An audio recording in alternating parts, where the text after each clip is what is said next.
Hello lads and lassies and those of unspecified gender, it's the Irishman here, and today we're going to be talking about what would have happened if Saiyans kept their tails. Now, if you're seeing this, you're probably thinking one of two things. Either, A, this doesn't make a whole lot of sense. Saiyan tails became irrelevant about the same time Great Ape did, when Super Saiyan was first introduced. Or you're thinking B, that Solid Saiyan already did this, and I'm pretty much just wasting my time covering it. But no, both of those two things are incorrect. Although, yes, Great Ape did kind of fall off when Super Saiyan was introduced, I'm pretty sure it's just because nobody had it. I'm pretty sure that if everybody still had access to the form, things would go a bit differently. And B, well, yes, Solid Saiyan did do this, but I'm way cooler than that purple bug guy. I jest, I wouldn't have his channel linked in the description if I didn't think it was worth a follow. But with that out of the way, I have actually kept myself from watching his video on this topic for a couple of months. That way I can drown out what he said, and I'm not just copying him word for word. Now, I have seen his video, but like I said, I haven't watched it in a while, so I don't remember what his talking points were. I hope you all enjoy, and without further ado, let's get into the story of this What If.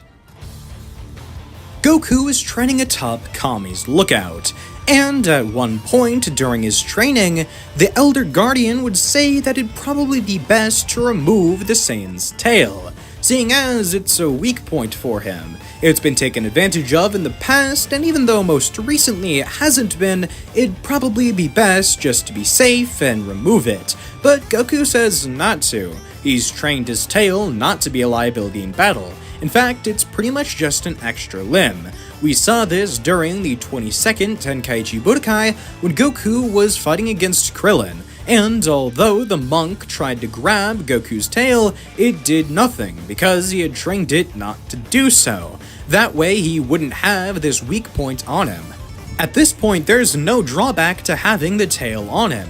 And if anything, it's actually a benefit, not only because it works as an extra limb, but also because during the fight against King Piccolo, during his final attack, we saw the visage of a Great Ape behind him, meaning at least in some capacity he's able to channel the power of a Great Ape in his base form using his tail. We never saw it after, and I wholeheartedly believe it's because his tail was removed, so Goku would reject the offer. And although it's never been directly stated in the series, Gohan did say that after losing his arm, his ki was cut in half. So I assume the same goes for any other limb you lose. Not cut in half necessarily, but taken away by a certain degree.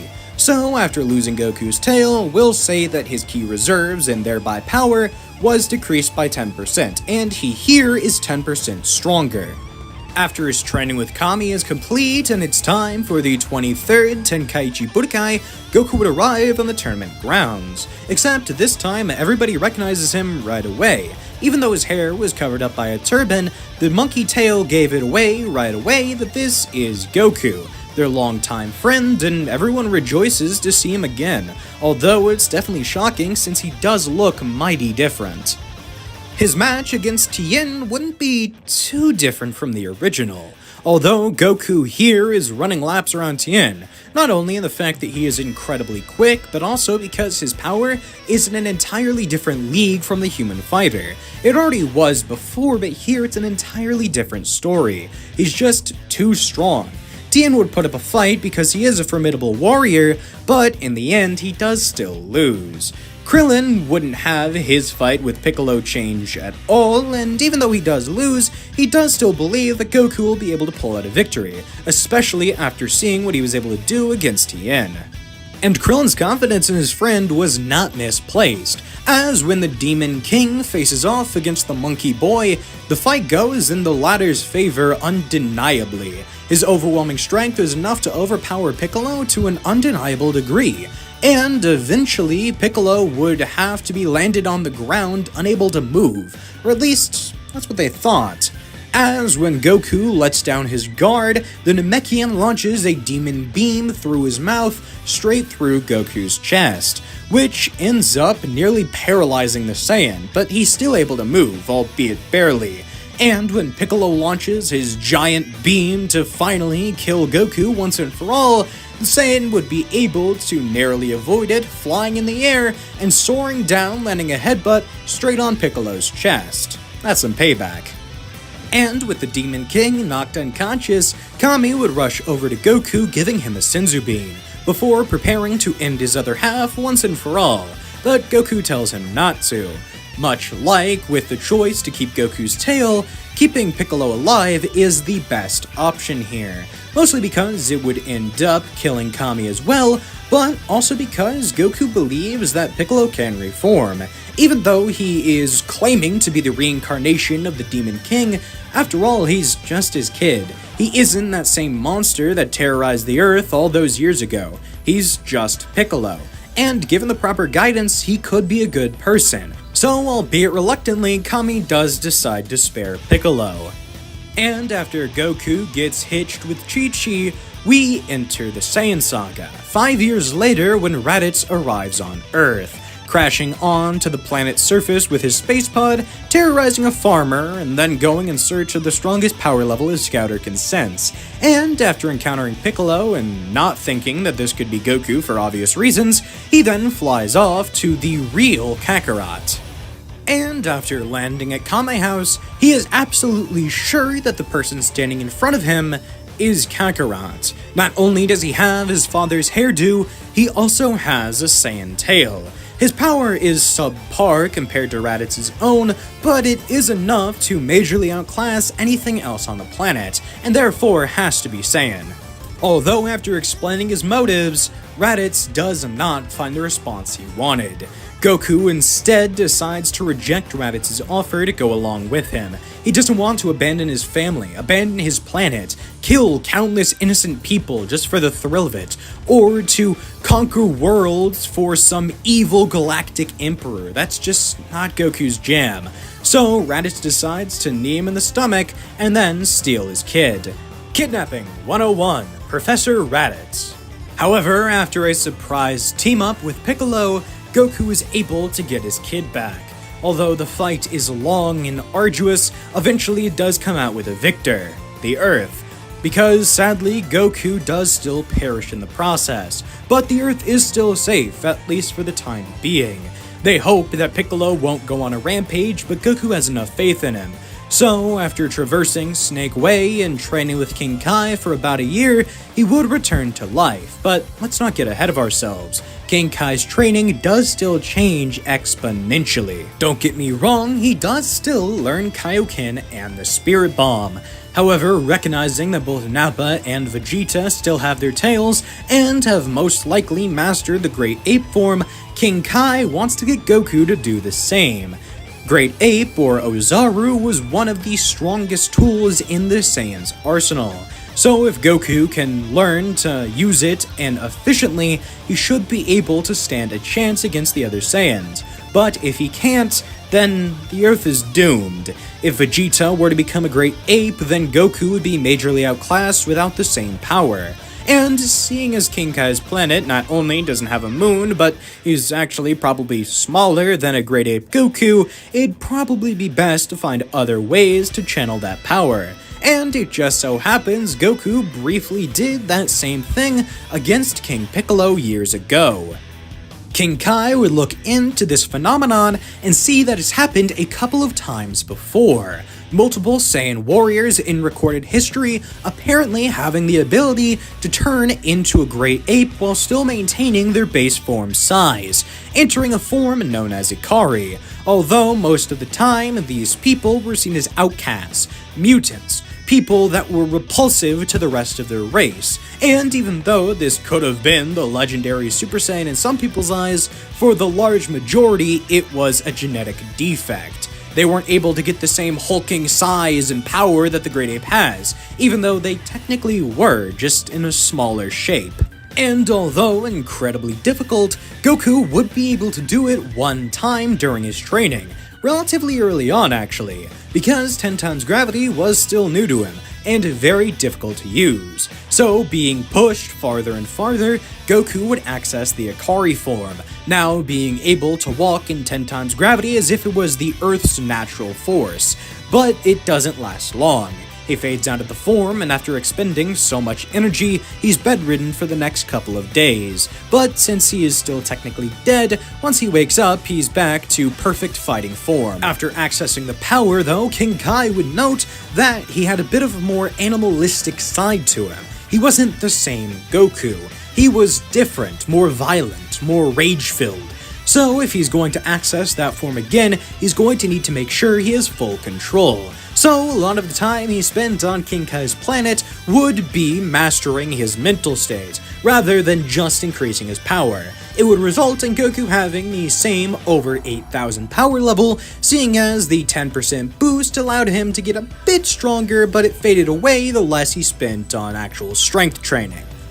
Although, to a point, he believes it to be a fruitless effort, as if he were to continue strength training, his base form would be far more powerful, and he never accessed Ikari after that one-time try.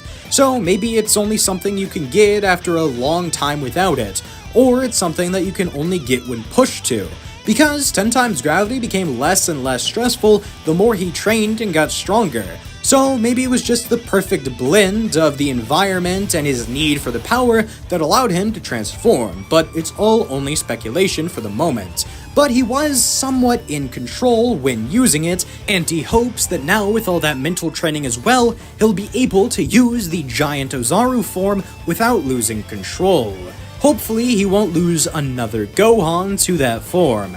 He would know that he killed his grandpa when he was a boy because King Kai would explain the giant monkey transformation to him. After arriving in the Rocky Mountain area, he prays that he's not too late. He sees many dead friends, but Gohan is still alive, only barely though. If Nappa's next attack lands, that will change. So Goku rushes in with Kaioken, getting to the rescue and launching the hulking Saiyan away from his kid, before then landing a combo and having Nappa fall to his hands above Goku's head, throwing him over to Vegeta and saying that he doesn't believe he'll be able to fight anymore.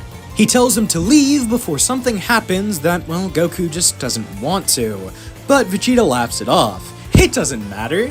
Nappa was nothing compared to him. And to prove this, he throws him into the air, using a bloody firework to destroy his longtime comrade. There, the third last full-blooded Saiyan, completely and utterly eviscerated. This shows to Goku not only that this guy is strong, but also that he is a cold-blooded monster that not only has no regard for life, but also no regard for bonds. He's a psychopath. He's a horrible person that needs to be stopped lest the Earth get destroyed. The two would head to a less graveyard-like area, and Goku tells Gohan and Krillin to get out of here, giving them to Senzu beans and allowing them to recover, as well as hopefully not die. They leave, and Goku begins his fated battle with his soon-to-be eternal rival. He's able to use Kaioken to keep up for the first bit of the fight, but after Vegeta flies into the sky in a blinded rage, using what he proclaimed to be an earth-splitting Gallic gun, Goku has to stand firm. He is the last thing between the Earth and its destruction, right now quite literally, as he shouts out Kaioken before saying those fated words. Ka-me-ha-me-ha! And as the two beams clash, Goku's is beginning to falter, even somehow with Kaioken times 3. I guess the Gallic gun is just a stronger technique, but either way, Goku pushes it to times 4, and now he is able to overpower the Prince's blast and send him hurling into the air.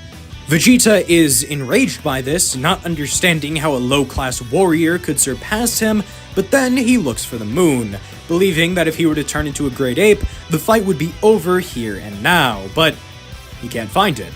The Earth isn't here. That clever bastard. Goku must have destroyed it in hopes of preventing the Saiyan Prince from transforming. So he floats down to the ground and debates creating a power ball. But then he remembers. Goku has a tail too. If he were to lower his power to create a Power Ball and then become a great ape, who's to say Goku now wouldn't be stronger than him? But that's pitiful. The prince is stronger than any low-class warrior. But then he remembers the hybrid. He remembers Gohan, who also had a tail. If Goku and Gohan were to both transform and rush him like they very much could, then the prince is doomed. He lets out a bloody scream. He understands that he's all out of options. Even if he were to have the moon here, who's to say that Goku and Gohan together couldn't just gang up on him? Creating a Power Ball would decrease his power so much, Goku on his own could probably challenge him in that form.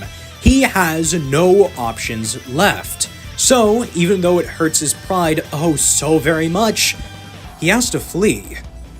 He gets into his space pod enraged. As much as he wants to let off some final blast to destroy the world, he knows that Goku would sense it in counter with his blasted Kaioken. It's not fair, he's the Prince of the Saiyans. He is supposed to be the strongest warrior in the cosmos. But first, Frieza and now one of his own have both surpassed him. He has no other choice but to find some way to gain immortality. But even then, the Earth was his only shot, because they had those Namekian Dragon Balls. Namekian Dragon Balls. And then he thinks, if they were to come from Namekians, why not just go to their home world? He already knows that the Dragon Balls exist, Earth is proof of that, Goku being alive is proof of that. So if he were to go to Namek, maybe they also have a set of Dragon Balls. So immediately after arriving on Frieza Planet 419 and getting healed, he would launch his space pod off to Namek.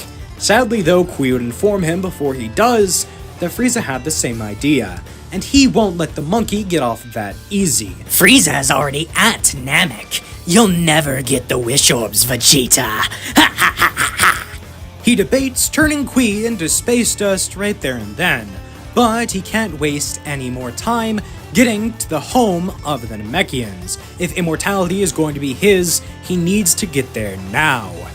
The upside is, though, that Vegeta still has his tail, so if he were to encounter Frieza on the planet, especially after getting a Zenkai boost, he might actually be able to hold his own in a fight. But he can't think like that right now. That's far too risky.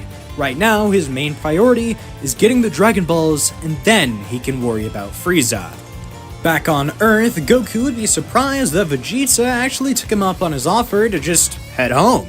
If anything, he's lucky because he was all out of power. If Vegeta were to continue the fight there and then, he surely would have lost. He pushed his body too far with Kaioken. Although he doesn't believe he'll be needing the technique all that much after today, seeing as, while fighting against Vegeta, during the beam clash, he felt something awaken inside of him. Well, reawaken is more like it. He wasn't able to fully tap into the power, but utilizing Ikari is something that is definitely within his reach right now. He can feel it. It's right next to the surface, it just needs to bob up, and Goku can finally catch that fish. But on a more pressing matter, he needs to get patched up. But thankfully, he didn't have all of his bones destroyed by Vegeta, so Chi-Chi should be able to patch him up just fine, at least until Korin can make some Senzus. With some bandages around the spots where Goku's body was most harmed, he would be waiting to get a Senzu from Korin. Although, before he does still try and do some basic training, much to Chi-Chi's annoyance. First, he endangers their son, and then he tries to train while his body is in shambles. She still loves him, but her husband is an idiot. And after Goku does get that Senzu, the talk would begin about how to get to Namek, because Krillin would begin to remember what Nappa had said about Piccolo being a Namekian. If wherever Piccolo comes from is off-world, then maybe there are other people like him there. Other people like Kami who can make Dragon Balls, and then they can get their friends back. And with that as a pretty astute observation by the monk, Kami would tell them all, well, not Kami specifically, but Kami through Popo, would tell them all that yes, he is an off-world being. He is something called a Namekian, which Krillin was right to point out. And if they were to get to his home world, then yeah, they could definitely be able to wish back their friends. But it's going to be a long trip, which is why Popo would show them all Kami's ship, which Bulma and Dr. Briefs would begin repairing. And while they're doing that, Goku would be brainstorming ways to make his training more effective. Yes, he can just punch and kick the air a lot, and maybe even do that with some of his friends, but really he has other things in mind, mostly gravity training, seeing as King Kai's planet had a gravity 10 times that of Earth, and that's why Goku got so strong while training there. So, if the Briefs could find a way to make an amplified effect like King Kai's planet in some sort of a room for him to train in, that would be great. Don't know why I said that sarcastically. It genuinely would be awesome, and Goku would bring this sort of idea up to Bulma, although not in the same way that I phrased it, because I've actually heard about the gravity room. Goku would just have an idea like it, and after bringing it up to Bulma, she would decide to create something similar to the gravity room that we know about, and probably put it into the Namekian ship. That way, while they're all going to Namek, Goku can get strong enough to defend them. Remember that Krillin only knows about Namek because of Nappa, so the gang would know that Vegeta probably has an idea about Namek himself, and if he is there, they're going to need Goku in tip-top shape to fight him off again. And although it would take a while to implement the gravity chamber into the Namekian ship, while Bulma's doing that, Dr. Briefs would be repairing the ship and upgrading it, that way they can get to Namek as soon as possible. And when they do, it would be about the same time as Bulma, Gohan, and Krillin did in the original, seeing as the ship is faster even if they left a little later. Now, seeing as Goku did still need to wait on that Senzu to get to Namek at the same time Bulma and the rest of the gang did, it would take around 18-ish days, which is 3 times the amount of time Goku had to train in the original, meaning that they each get 3 times the boost Goku did. He got a 10 times boost. He went from 8,000 to 90,000, which means it's technically about an 11 times boost, but it could also be 9,000 to 90,000. The American dub did say it's over 9,000. The point is that Goku, instead of going to 90,000, would go to about 270,000. And after only arriving on Namek, that is a crazy power level. Arriving to the home of the Namekians, Goku, Gohan, and Krillin all see some pretty incredible power-ups.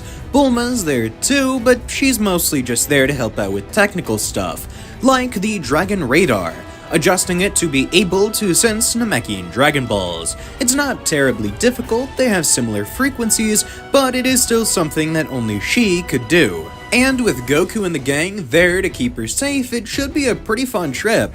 But not exactly, as the moment they arrive, they're confronted by Frieza Force soldiers, who immediately destroy their ship, the only real way for them off the planet after getting the Dragon Balls. The soldiers would still be dispatched of with relative ease. They were pretty weak in comparison to even Nappa and Vegeta, who have long since been surpassed, but they were still a nuisance. So now, with no way off the planet, they do still go to find the Namekian Dragon Balls. Wishing back their friends is something they absolutely still want to do, and using the aforementioned Namekian radar, they'd be able to find their first few pretty quick.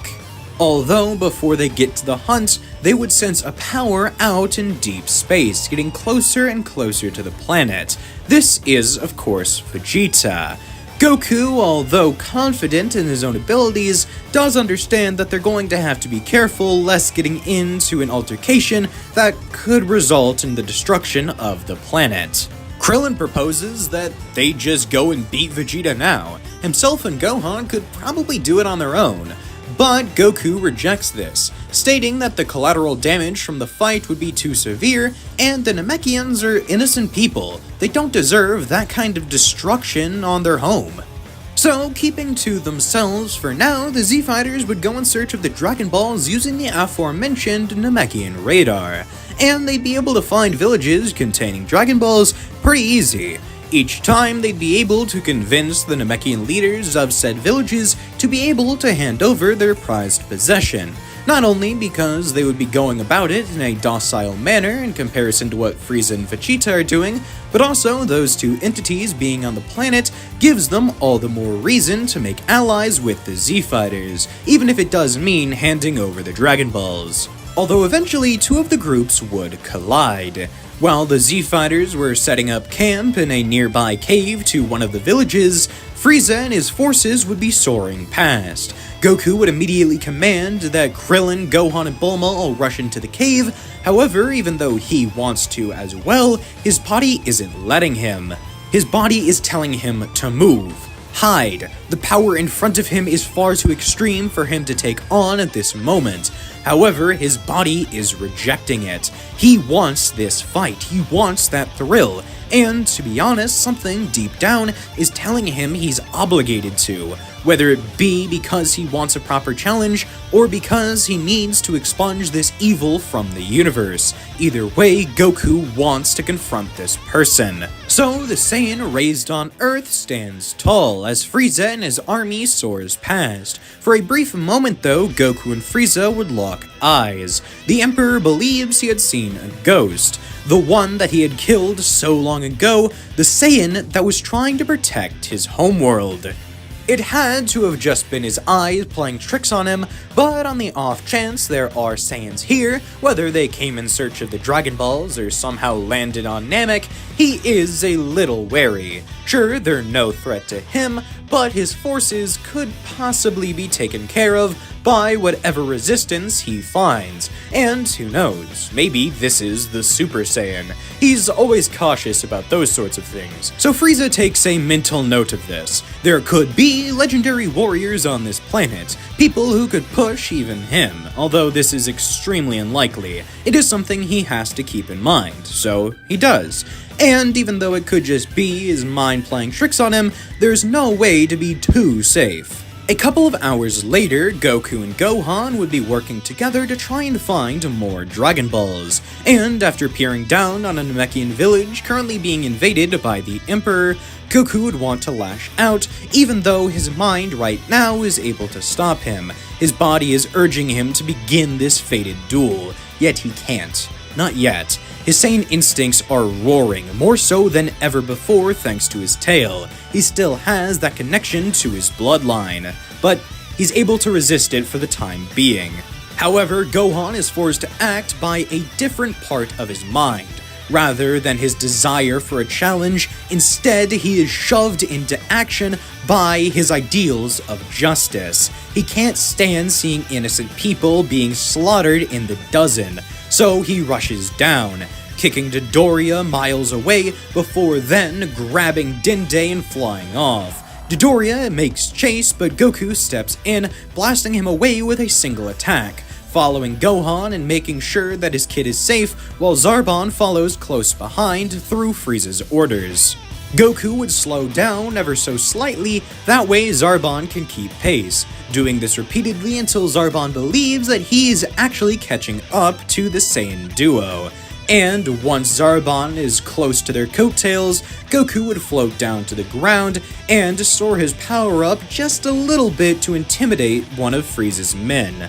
Goku wants so badly to fight against someone as powerful and evil as Frieza is, but Zarbon is neither of those things. Not only is he nowhere near as malicious as the Emperor, he's only a fraction of as strong as Frieza's weakest transformation. So Goku, for the time being, has to take on some of these smaller fries. So to get an even slight challenge out of it, he has to remain suppressed. But he is still able to show off a little bit of his power. Zarbon is weak, yes, but not the weakest of Frieza's men. He has a power level around 30,000, so Goku suppresses himself to that much, and the two have a even fight, let's say. Zarbon not knowing just how much Goku is toying with him, but he does believe he has the upper hand after revealing his beastly transformation. Yes, it makes him terribly unattractive, but it should be enough to kill this Saiyan once and for all. But it's not. Goku realizes that he can show off a little more of his power, but only a minuscule amount. To keep it even, he goes up to about 45,000. Yes, strong, but not too strong to alert any of Frieza's forces that might still have scouters, even though none of them do thanks to Elder Mori. And after getting the best challenge he possibly can out of Zarbon, he would power up ever so slightly to around 60,000, enough to eviscerate the alien warrior while still hopefully not setting off any of Frieza's alarms. Speaking of the Emperor, realizing that he not only has no scouters, but none of his strongest men are currently here, most likely dead, he decides to call in his armored squadron, his most elite warriors, the Ginyu Force, not only to get rid of any of the scum getting his way, but also to deliver some new scouters since his were destroyed as I mentioned a moment ago. Before the Ginyus get there though, Goku would have a confrontation with Vegeta. Despite his best efforts to avoid the Saiyan Prince, Goku eventually would slip up, and his gang would make contact with the pride and joy of the Saiyan race. However, little does Vegeta know that Goku has long since surpassed him, with a soaring power level of 270,000 and Kaioken stacked on top if necessary. Vegeta stands absolutely no chance. And thanks to his newfound ability to sense ki, Vegeta can actually tell this. The mere feeling of Goku's energy alone is enough to cause him to shake in his boots. However, this doesn't stop him from still coming in contact with Goku and the gang, knowing that if Frieza is here, he's going to need all the allies he can, even if it's the one that beat him on Earth.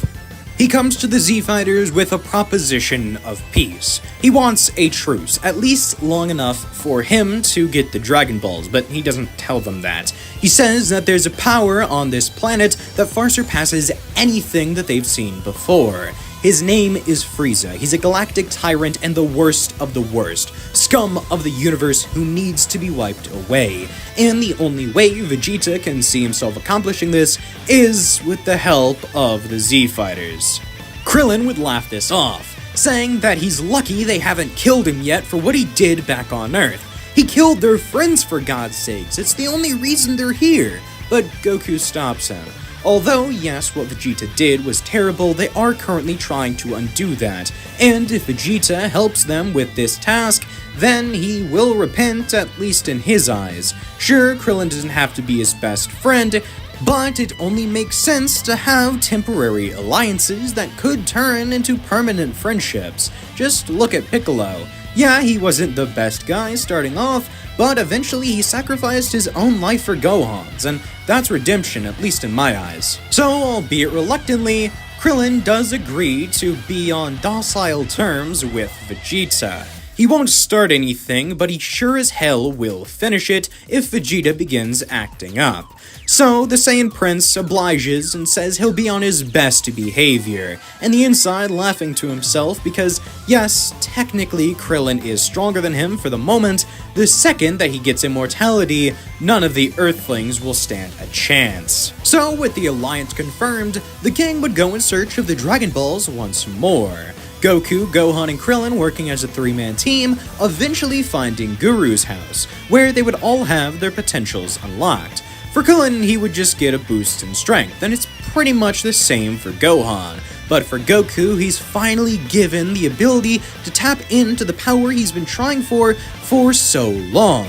Now he can finally utilize Ikari. The moment his potential is unleashed, his hair stands up in a Super Saiyan-like fashion, just without the golden effect. His power raises 10 times, and he realizes that this is the power he had while training with King Kai. He was only able to obtain it once then, but he is certain that after this form fades, he'll be able to gain it again in battle. However, he still can't use it at will. He'll need to be pushed, but the circumstances at which he needs to be pushed into to access this form have been drastically lowered. He eventually de-transforms, mostly out of his own choice, because he understands if anybody's watching, that definitely sent off some red flags. But at the same time, he believes now with that power at his disposal, as well as a sizable boost he got just from getting his potential unlocked, he should be able to take on anybody he goes up against, with relative ease even. I'll list off everybody's power level on screen, that way we don't have to go too in-depth with it right away. we can just move on knowing that this is how strong everybody is at the current moment. Got it? Good, let's keep going. As everyone prepares to go off in search of the Dragon Balls yet again, Goku would sense 5 power levels incoming on the planet, telling Gohan and Krillin to stay in Guru's home, being protected by Nail, even though Gohan might actually be stronger than him by this point. Vegeta would have also sensed the Ginyu's arrival, so he goes to the same place Goku did, predicting that this is where the ships will crash. Vegeta informs Goku of who they're going to be going up against, and Goku tells him to head to where he senses Gohan and Krillin's ki. There's this guy there that can unlock their potentials, and if Vegeta gets a sizable power increase, he might actually be able to stand a chance against this Frieza guy. Although a bit of a hurt to his pride, Vegeta's been going through that lately. Even Krillin was stronger than him, so yeah, Vegeta's gonna go take this power up. While he does that though, Goku would be facing off against the Ginyus.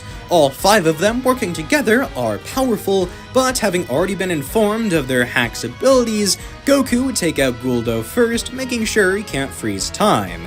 Then, for the rest of the gang, it's pretty easy. He just has to avoid Ginyu's body swap technique, which he would probably know about here thanks to Vegeta, although Goku probably also could have avoided his attack in the original, so there's probably some sort of supernatural property to it that would mean that Goku in the original and still here would have his body stolen after Ginyu shouts "change now," damaging his own chest to make sure Goku can't fight back after he changes bodies. But when Vegeta arrives to fight against the Ginyu force, he sees that Ginyu has probably taken over Goku's body. I mean, it's not like Kakarot to be wearing a scouter, he can sense ki. So Vegeta launches into battle. Sure, this might not be Ginyu, but he still gets to fight Goku, so it's a win-win for him either way. And as Ginyu tries to power up to Goku's max power he had seen a moment ago, he can't. He can only access a power level of 60,000. This is not good. After having his potential unleashed, Vegeta would have gone from a power level of 24,000 to around 120,000. We don't know exactly how much the Guru boost is, but it's probably enough to allow Vegeta to reclaim his spot as strongest Saiyan, as long as Ginyu's in Goku's body. And really, the only reason I'm giving Vegeta this 120,000 power level is because he had already sensed Goku's strength in Akari, so his ceiling was much higher than whatever boost he would have gotten without that knowledge. I believe that the hidden potential the Guru is unlocking is whatever strength Vegeta would have gotten after a solid training sesh, so 120,000 seems reasonable given the circumstances. And either way, the prince is still able to dog-walk the captain, and with Ginyu snarling on the ground in the stolen Saiyan vessel, Goku would jump in front of the way as Ginyu was about to steal Vegeta's body. And although the prince is a bit reluctant, he would still put Goku in the healing chamber, only after killing Ginyu though. He decides not to put himself in the same disadvantageous position he did in the anime. Seriously, why were you soaring down in direct eye line to someone who you know can steal bodies by shooting a beam out of his mouth? It's just not a smart move, Vegeta. But whether he's a frog or in his own body, either way, Vegeta still has an easy time disposing of the captain. A single blast is enough no matter what body Ginyu is in currently. And with Goku in the healing pod, Vegeta decides to take a nap before summoning the dragon, since Gohan did still have the last ball hidden from the prince. They might have had an alliance, but they also did in the original. Either way, Gohan didn't feel safe trusting Vegeta with the last thing he could hold over the prince's head. So with these 6 Dragon Balls all collected, most of which were stolen from Frieza by Vegeta, Gohan grabs the last one and they summon Purunga. They need to be quick, as if Vegeta wakes up and sees it's dark outside on a planet with 2 alternating suns, he's going to understand they summon the dragon and be furious. So through Dende, they speak their wishes. The first is to bring back Piccolo. If they bring him back, then they also bring Kami back, and they have the Dragon Balls on Earth. And Piccolo, feeling a strong bond with Namek despite never having gone there, asks they wish him there. He longs to be on the planet that his original self came from, so they do that as well for their second wish. Although, before they can make their wish, Guru dies, having his heart give out because of the stress that he underwent because of Frieza's intervening of his planet's affairs. Either way, Porunga is gone with Guru, and the Dragon Balls are now inert. This ends up actually being a good thing though, as Frieza arrives soon after in search of the Dragon Balls stolen from him, or at least some of his men, seeing as for one reason or another, they're not responding. Then he sees the 7 wish orbs on the ground turn to stone, as well as the fact that the planet's darkness has once again faded and the suns are yet again visible. This infuriates him. Not only has he been denied his wish, but all of his men are dead, most of his ships destroyed, and this was an utter waste of time. Although if one good thing comes out of this, it's the fact he finally gets to put down that monkey prince once and for all. With his rage surging like never before, the Emperor declares that no dragon in existence will be able to bring them back. With a terrifying power level of 560,000, in his first form alone, he could take out the entirety of the Z-Fighters with absolutely no sweat. There's nothing they can do to him, even all working together. The only strategy they have right now is to wait for Goku. Although, after a couple minutes of what appears to just be a needless slaughter, eventually somebody would arrive to their aid, although it isn't Goku. Instead, it's Piccolo, the Namekian warrior coming from Earth who has now fused with Nail, having arrived on Namek and come in contact with the defender of Guru, who was left bloody on the floor. Wanting to defend his planet one last time in any way he could, Nail would give up his own life to give Piccolo the power to stand a chance against Frieza. Yes, it's a forbidden technique, and it does go against everything the Namekians stand for, but right now, they can't stand for anything. The Namekians have nearly gone extinct, and if Nail can preserve their species in the form of Piccolo, then he'll do everything he can to accomplish that. And with a staggering power level of 1 million, Piccolo is actually able to take on Frieza in his first and even second forms. And after arriving to help the present Z-Fighters, Piccolo is drastically stronger than Frieza's first form, which had just been tearing apart the group a moment ago, and even Frieza's second form is only matching Piccolo's current strength, so he has to amp it up to his third form. But this is overkill. The group stands no chance against this monster, and even Piccolo's incredible power seems subpar in comparison.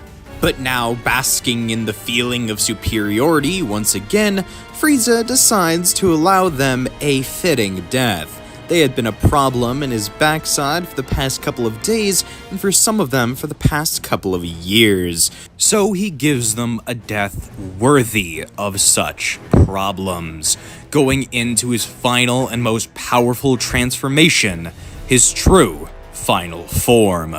At least until Resurrection F. While transforming, Piccolo would think to himself about how if he hadn't been such a sentimental fool, they would have all been alive right now. But feeling the power that Frieza is letting off, he can't even say that for certain. If they were to ever come to Earth, then there's no chance the Z-Fighters could actually beat Frieza. Even with 1,000 years of training, the Emperor is just too strong. So, trying to right his wrong, Piccolo powers up all the energy he has into one attack and launches it at the Emperor. Yet it does nothing. While transforming, he's already too strong. But while Piccolo is wasting his time and wasting his power, Vegeta had come up with a plan to manipulate his own biology, use the Zenkai boost the Saiyan race has to be able to surge to new heights. He has Krillin damage him, which is substantially easier than in the original, and then, after being fatally wounded, having Dende bring him back from the brink of death. With a staggering power level of 2 million, Vegeta is stronger than ever before, multiple times stronger than even that of Piccolo. An insurmountable wall leaped over in a single bound. However, when Frieza is done transforming, Vegeta stands no chance. Even with the Z-Fighters at his aid, there is nothing that he could do against the monster that is Frieza. But realizing that if he were to pull that same trick again, he could get quite strong, Frieza kills Dende with a single attack. Now they're back to square one, waiting for Goku. But they don't even think he'll be enough to take on the demon in front of them. Vegeta does still have the ability to buy time though. His strength might be subpar in comparison to Frieza, absolutely nothing even, but it is still enough to entertain the Emperor in his final form. It's the closest thing he's ever got to a challenge outside of his own family. But eventually Vegeta is yet again put on the brink of death, although this time there's no Dende to bring him back. And with Gohan and Krillin also in danger, Piccolo nowhere near capable of defending them, Goku finally springs into action, bursting out of the healing pod and rushing to the area where the fight is going down. However, when he gets there, he doesn't see a fight. He sees a slaughter. Dende is dead on the ground, Vegeta close to it, and Piccolo, Gohan, and Krillin out of energy and out of hope. But now with Goku there, that hope is sparked up yet again. His power is extreme. In his base form alone, he's stronger than Vegeta. This might actually be enough to defeat Frieza, as he surges into the Ikari form and proclaims that Frieza will not take any more innocent lives. But Frieza proclaims that no one here is truly innocent. Vegeta has killed his own fair share of planets, possibly more than Frieza has with his own hands. So if anything, the Emperor is doing a kindness to the universe by getting rid of that traitor, a terrorist even. And anyone that aligns themselves with him is just as bad.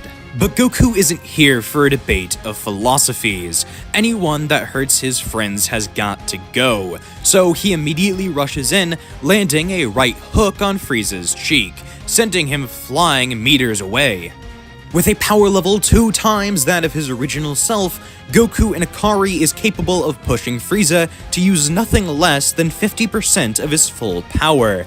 Anything else and Goku would actually have an advantage. Goku is certainly an outlier from the rest of his weakling friends. Frieza would rush back into battle and would proclaim that Goku is the strongest opponent he has ever faced, aside from that of his father, King Cold.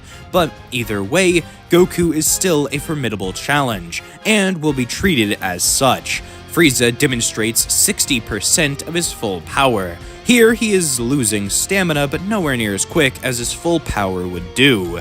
So now, being able to eclipse Goku's full strength, Frieza does still have an advantage, but Goku is able to make up for it with his incredible martial arts skills. Another difference between the two is that Goku has actually used his full power before. He has gone all out against several different opponents, whereas Frieza has never needed to even use his final form. So Goku definitely has an advantage in experience. Goku knows how to wield the power he has in his disposal, whereas Frieza just doesn't. Ikari would still damage his stamina reserves, but Frieza is at far more of a disadvantage in terms of stamina usage. So even if he has a higher raw power output, and pretty much every other way, Goku is superior.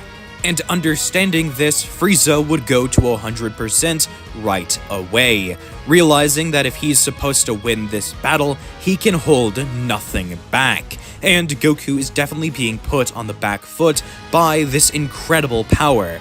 However, after being shown countless Namekian villages destroyed, millions of innocent lives gone in the blink of an eye, Goku decides to risk his own life to defeat this monster, bring him to justice for the crimes he has committed. But not just on this planet, on planet Vegeta, on every planet in his so-called army. Every species that Frieza has caused to gone extinct, every civilian life he has taken, all of the innocents he has destroyed, Goku will not allow it any further. He shouts out Kaioken, before then largely exceeding Frieza's own power. Sure, the mere 10 times. He shouts out Kaioken, a single word allowing him to match Frieza's own power. He is advantaged in every other way than strength, and now he is matching the Emperor's terrifying power. But every moment he uses this form, his body is being torn apart. Moment by moment, his muscles are breaking, so he decides to use a single Kamehameha to end it all. And although Frieza is still able to counter with a death ball, pushing the beam back, it isn't enough, as Goku shouts out, Kaioken times 3. The beam engulfs the tyrant. And as Frieza's life is being brought to a close, he can hear Vegeta's voice ringing in the background.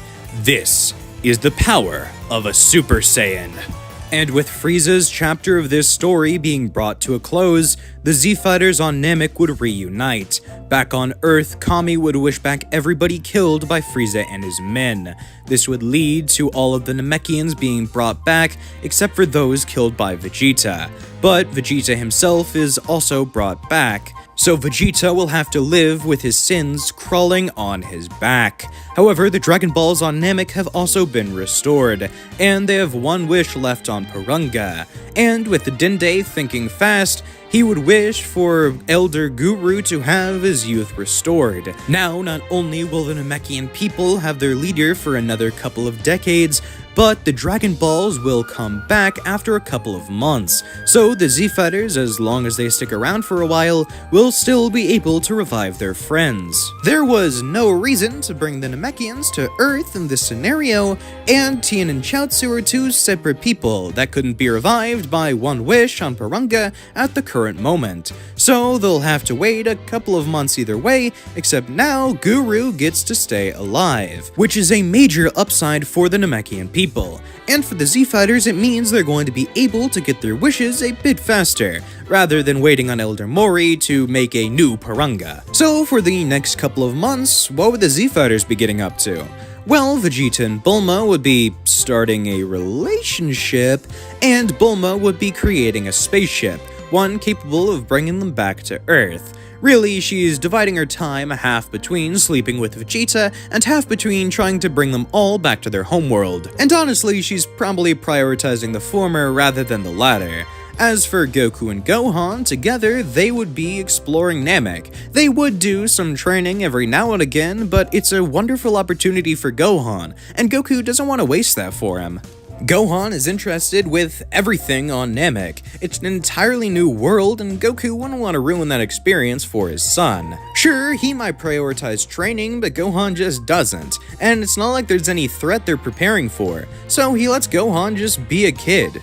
And Piccolo would be exploring everything on Namek in his own way, since this is a culture that he feels like he should have been born into. He is a Namekian after all, and these are things he never got to experience despite the fact he's one of them. This is a place where he finally belongs, and he loves it, even though he will still return to Earth with the rest of the group because it is his home, and he feels obligated to protect it, much like he did with Namek against Frieza. Honestly, he does kind of wish he could be at both places, since half of him wants to remain on Namek and defend it with everything he has, whereas the other half does still feel Earth is his home. Although Elder Mori, with the aid of Guru, do come up with a solution to this problem. They've heard of a race of people who have the ability to teleport anywhere in the universe as long as they're able to sense a key signature. They're called the Yardratians, and if Piccolo were to go learn from these people, he could get the ability to teleport from Earth to Namek to even Yardrat if he wants to in no time at all. It's instantaneous transmission. And this is perfect for Piccolo. He now no longer needs to decide between Namek and Earth. He can accept both as his home and go from place to place instantaneously. So he boards a ship prepared by Bulma, repaired out of one of the Ginyu pods, and would set space sail for Yardrat, which it turns out was already a pre-programmed destination in these ships. Turns out the Ginyus are probably gonna go there. So while everybody else was waiting for the dragonballs to be restored, Piccolo would be training on Yardrat, learning techniques like instant transmission and force spirit fission. But eventually the time is up, and the Dragon Balls are now active again, so they would wish back their friends. First Tien, then Chaozu, and they'd only have a third wish, and yes, Vegeta would want immortality, but he understands, now having died, that the ability to die is what makes life precious, so he doesn't go through with it, instead just allowing for Porunga to scatter and for the Dragon Balls to restore earlier since they didn't use all 3 wishes. And now, with everything they set out to do finally accomplished, the Z-Fighters would board Frieza's now repaired ship, heading back to Earth. That way, they can finally reconnect with the people they left behind there. Although, when they arrive, they are met by 2 incredibly fierce clashing powers. One being that of Trunks, a future warrior here to warn of a devastating new threat, and King Cold, the father of Frieza who was hinted at before. King Cold has been killed by the Super Saiyan.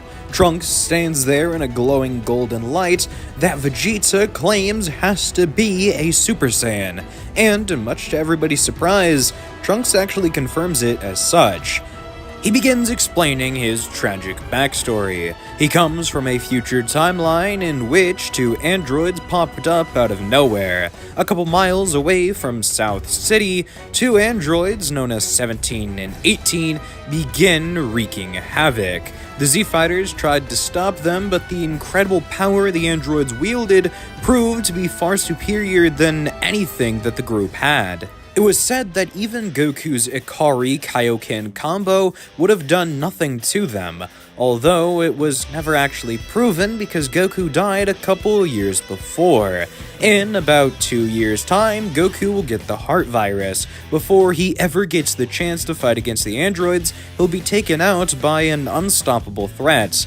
That of disease. No matter how high your power level, you are still susceptible to illness, and this was true for Goku as well. He died of this mysterious heart disease before he got the chance to defend the Earth, but even if he tried, he most likely would have failed in that task as well. After seeing everybody he loved die though, Gohan was able to transcend the power of Ikari. He became a Super Saiyan. But even Super Saiyan was nothing in comparison to these 2 tyrannical Terminator teenagers.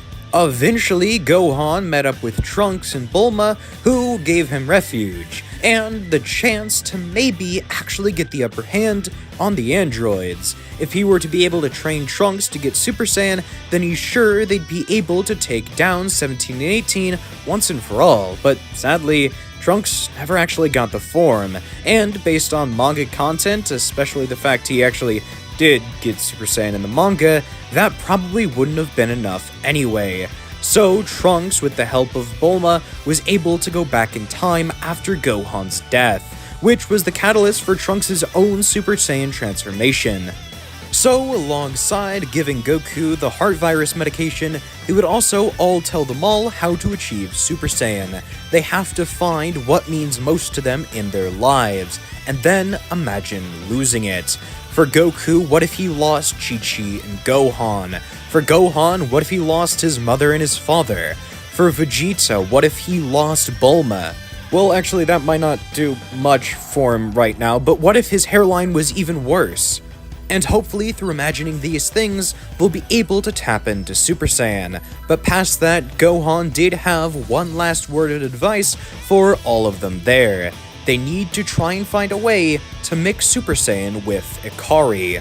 Gohan had both forms in the future timeline, and he was constantly trying to mix the 2 together. He realized they were separate powers, and he knew if he could tap into both at the same time, the androids would be child's play. But because he was never able to do it, it cost him his life. Trunks hopes that through working together for the next 3 years, they'll all be able to accomplish what Gohan never could. And then, with all of that finally accomplished, Trunks steps back into the time machine and heads home, hoping for a brighter future in this timeline. And now, with the goal of accessing Super Saiyan and even mixing it with Akari in mind, Goku and Gohan would begin training to accomplish these goals. Vegeta would as well, but he would be working on his own. He didn't want to align himself directly with Goku and Gohan at the moment because he does still have a bit of a grudge against them. He's becoming a better person, but he's not there yet. And while he does this, he would be accompanied by Piccolo, who would rather train with the prince than Goku and Gohan in this version of events, seeing as Vegeta's approach to unlocking Super Saiyan is just basic strength training. He believes the stronger he is, eventually he'll unlock the golden-haired form, whereas Goku and Gohan are trying to master Akari, seeing it as the first step to unlocking Super Saiyan. And since Piccolo doesn't have either of those two transformations, it would make more sense for him to train with Vegeta than Goku and Gohan. Plus, admittedly, Piccolo doesn't really trust Vegeta here, which is fair. He was indirectly responsible for the Namekian's death, as well as countless Namekian lives being taken on Namek, so it'd probably be best to have an eye kept on the prince. Although, whenever Vegeta isn't training, he would be spending time with Bulma, which eventually results in Trunks being born, although probably earlier than before, since the two of them did spend a couple months on an alien planet with nothing better to do than, well, humping like bunnies. Although eventually the 3 years of training would be up, and the androids would attack just like Trunks said. So they all rush out there and confront Android 19 and 20. And even though they don't know these aren't the androids from Trunks' future, they are a bit surprised that Trunks would have this much trouble with these two weirdos. One's a clown and the other's an old man. However, they are still pretty strong. And while fighting Android 19, Goku would contract the heart virus and need to go home to take his medicine. Keep in mind the meds were not a vaccine, so Goku didn't forget to take them. He was supposed to when symptoms showed. He just didn't carry it with him at all times, and it's not like you carry Pepto-Bismol with you to work, even though you know eventually you're going to have a nausea, heartburn, indigestion, upset stomach, diarrhea. I will never forgive them for changing that song in the commercials.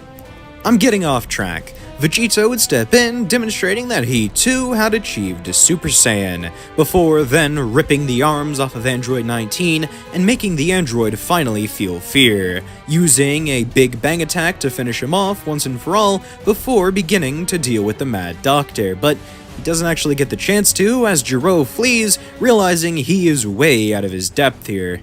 They hunt him down, but they can't find his exact location because he doesn't have Sensible Ki, as a result of being an android. Although when he goes to steal Piccolo's energy slowly, one by one, they would all realize where Gero is because Piccolo's ki is fading quickly. So they rush over and Gohan is able to save his master, as then Piccolo asks for a Senzu Bean, having most of his stamina depleted. After eating it, he would surge into a new level of power, not getting his Zenkai boost, just showing off his full strength and attacking Gero, cleaving off one of his hands with a simple chop.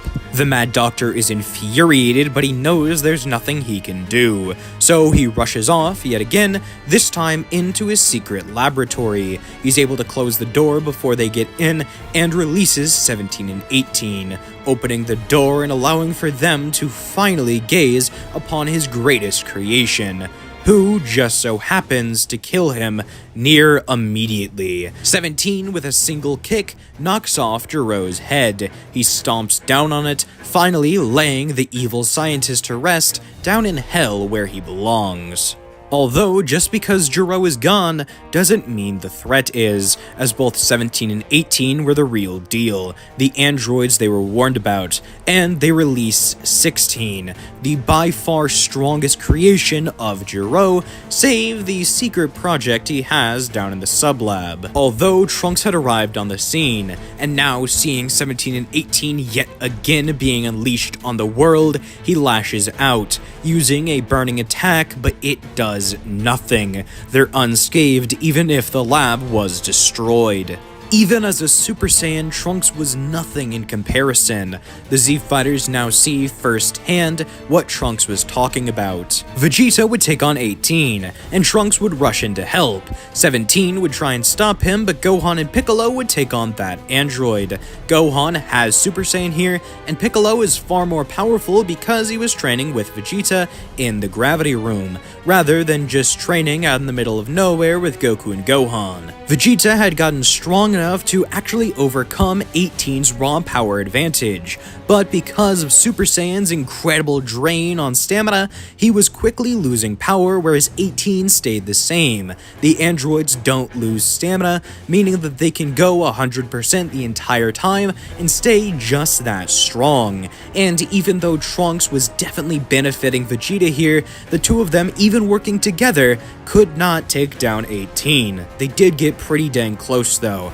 and Gohan and Piccolo were even worse off, because Piccolo was almost as strong as Vegeta, and Gohan was far weaker than Trunks. Even if Gohan was as strong or stronger than Trunks here, it wouldn't really matter, seeing as 17 was the stronger of those two androids. They had the weaker group going up against the stronger threat, and even the stronger group couldn't beat the weaker threat. Either way, they're completely screwed here. Thankfully though, the androids in this timeline were nowhere near as evil as in the future, and honestly, working together, the Z Fighters would have been no threat to them, so they decide to allow them to live.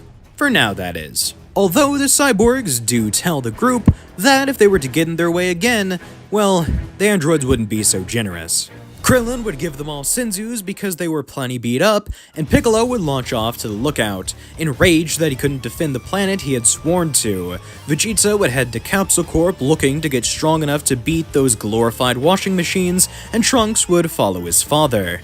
Gohan would go home to check on his, and for now, the Z Fighters are all split up, looking for some way to take down the androids, even though it doesn't look great. Back on the lookout, Piccolo and Kami would be having a conversation, discussing whether or not they should fuse. Piccolo believes it's the best and possibly only idea to protect the Earth, whereas Kami says he doesn't believe it's the right idea. Not only do they need the Dragon Balls, but they also need a Guardian, and Piccolo sure as hell can't be one, because only a couple of years ago, he was proclaiming himself the Demon King. But Piccolo claps back, saying that's the only way to stop the androids and protect the Earth. If he wants to know what happens when the two of them don't fuse, Trunks has some stories that he can tell him. And seeing how passionately Piccolo cares about the Earth, he now understands that this is not King Piccolo. This is a completely different man. So albeit a little reluctant, Kami does still decide to fuse into the young Namekian, saying that no matter what happens, he'll always be there to make sure Piccolo stays on the right path. The two fuse and his power is incredible. He's sure he can take down the androids, but then something pops into his head. The thing that Kami was worrying about, that evil power he can sense down on the Earth's surface. He rushes down to confront whatever this is before the androids, because it seems to be a more pressing issue.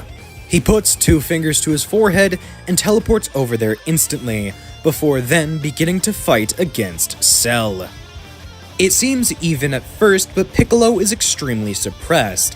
He's making sure not to show off his full power, that way Cell doesn't know how strong he really is. Eventually, Cell would have drained his entire arm of energy, causing him to need to take it off. However, first he feigns weakness, getting Cell to spill all of the juicy details as to who he is. The Bugman explains that he's a creation of Dr. Gero, the perfect being, or at least he will be once he absorbs 17 and 18. He comes from a distant timeline, kind of like Trunks, in fact, exactly like Trunks. He had stolen the time traveler's, time machine, that way he could come back to a reality in which 17 and 18 still live, because at least in one timeline, he was capable of defeating the two androids, but here he hasn't, at least not yet, and by the time that Cell has absorbed enough humans and is strong enough to absorb those two androids, Trunks will never get the chance to destroy them. Although the energy of one Namekian might actually be enough to jumpstart the process. So Cell lunges towards Piccolo, who rips off his arm and regenerates it before then hitting Cell straight in the stomach, causing him to recoil in pain and drop to the floor. He's not dead and nowhere near, but he is still hurt, and his power seems less than it was a moment ago, although not to a noticeable enough degree. So as the fight carries on, if you can even call it that, as Piccolo beats down Cell, his energy keeps getting stolen, as suddenly all of the energy he had gotten from absorbing those humans is gone. He feels weak and helpless, and Piccolo suddenly shouts out Masenko, and the Bugman is seemingly completely destroyed. But as we know, that's not how Cell works. Piccolo doesn't though, not just yet, and Cell wants it to stay that way. He decides to stay hidden, masking his ki while he begins his process all over again, except this time with a pretty sizable Zenkai. Goku would recover from the heart virus, while Piccolo goes off in search of androids 17 and 18. Eventually, he would find them and begin his clash with 17. The two would have a pretty great battle, while Goku brings all the other Saiyans up to the lookout. He would explain the Room of Spirit and Time to everyone there before Vegeta and Trunks take their first turn inside, spending an entire day in there while Piccolo and 17 continue their battle, although it does seem to be in the Namekians' favor, in fact quite considerably, seeing as Piccolo was stronger before absorbing Kami, and that transfers over, plus he absorbed a lot of power from Cell, taking in all of his stolen power and becoming quite strong in the process, requiring 18 to jump in and help her brother, although 17 rejects this, saying that he believes he can take him on his own. He doesn't want her help, at least not right now. Fighting Cell was a bit of a double-edged sword, and 17 can tell that, because even though Piccolo got a whole hell of a lot stronger from it, he lost a lot of energy, not only from just getting into a fight with someone that strong, but also from losing an arm and having to regenerate it, so even though he's stronger, his stamina is low, and 17 can tell. Pretty soon, Piccolo's movements become sloppier, his hits do less, and even though they're still hard, they become substantially less so as the fight goes on, and eventually 17 does have a definitive upper hand. Although none of this matters, as suddenly they feel an extreme ki spike up in the distance. Android 18 had been absorbed by Cell, and 16 had no time to react. Now being semi-perfect, Cell wipes 16 off the face of the earth, because the ginger robot would get defensive and try and fight back against the person who absorbed his friend. 16 would still survive, but he is heavily damaged. Piccolo and 17 would work together to try and hold off Cell, but in his semi-perfect state, he's just too strong. But before reaching perfection, Vegeta and Trunks would intervene, coming to the scene and absolutely dog-walking Cell. Piccolo would use instant transmission to get him and 17 out of there, that way Cell can't get to him. Normally, Vegeta would allow Cell to try and reach perfection, but seeing as 17 isn't here and both him and Trunks are far stronger than Cell, it doesn't really seem necessary. Perfect Cell probably would be nothing to the prince, so he just decides to waste the android right there and then. Although, using a super gallant gun, Vegeta would destroy every single cell of the monster. The father and son duo would then arrive back on the lookout, as everyone is debating what to do with 17. Either Vegeta or Trunks could defeat him easily, and seeing as Piccolo would have been healed by Dende, who would have been brought in sooner, the Namekian warrior could take care of him just as easy. So what do they do with him since he's practically a non-threat?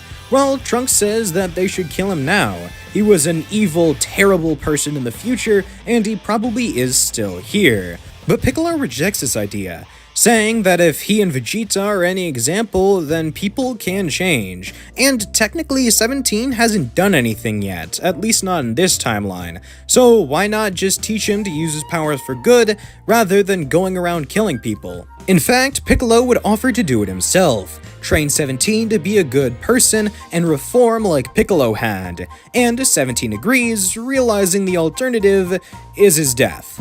And when Goku and Gohan get out of the time chamber, they concur, saying that this would probably be the best choice. Trunks relents as well, saying that it's a pretty interesting idea. A good Android 17, something he never thought he'd see. Although when the gang is talking about using the Dragon Balls to revive everybody killed by Cell, Android 17 would ask if that includes his sister, and if it doesn't, if there's any way to bring her back with those as well.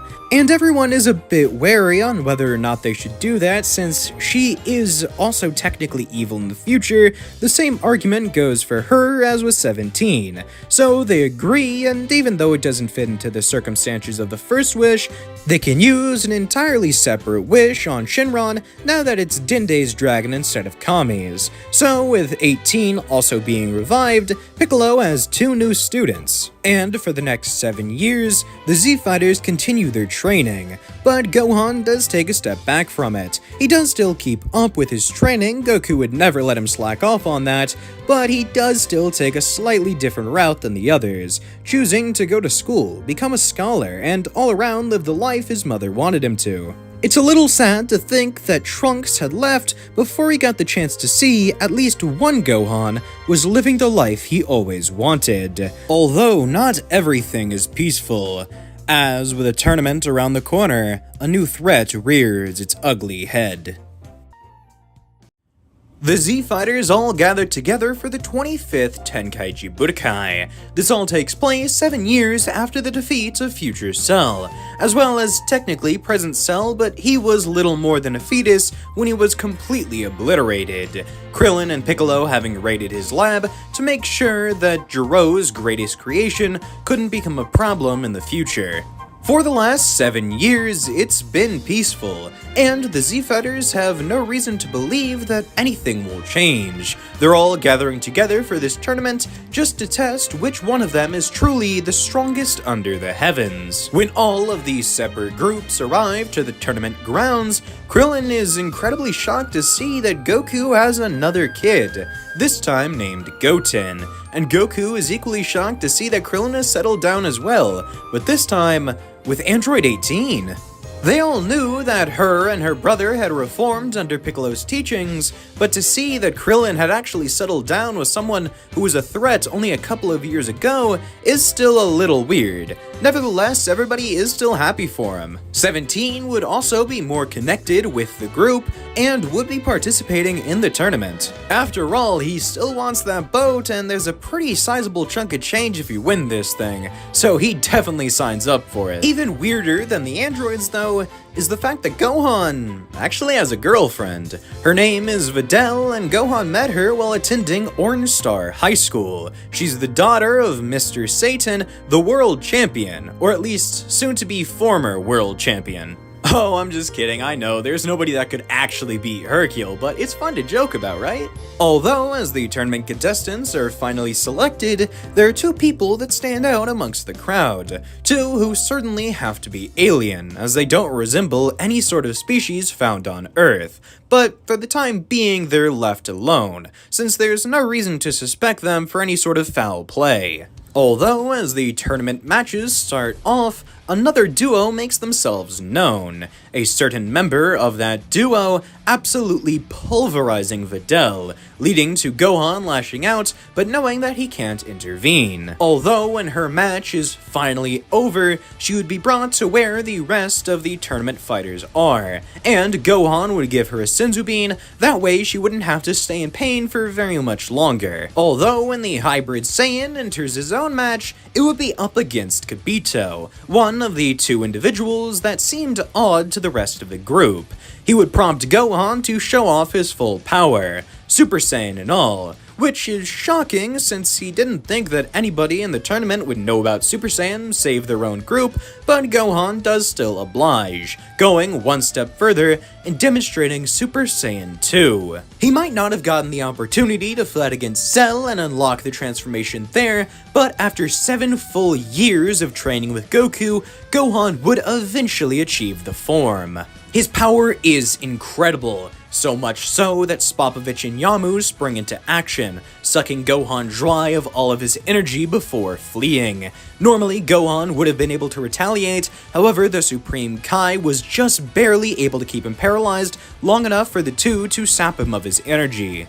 Shin and Kibito would explain why they needed this to happen, as Gohan is given a Senzu Bean. The Z-Fighters would quickly follow Spopovich and Yamu, only staying a little while behind, that way they wouldn't be immediately detected. Eventually, they would have reached Babidi's spaceship, where they watched Spopovich and Yamu get grotesquely executed. Although the arrival of the Z-Fighters had not gone unnoticed, so Babidi would send Deborah to go deal with their new visitors. With a single, slightly kinky attack, Krillin would be turned to stone, although Piccolo would be able to narrowly avoid the same fate, being able to dodge Deborah's spit. The Namekian warrior had spent the last 7 years training with the androids. There was absolutely no way he was going to be caught lacking by such a weak opponent, at least in comparison. Although Deborah would still be able to flee, retreating back to Babidi, that way the warlock was not left defenseless.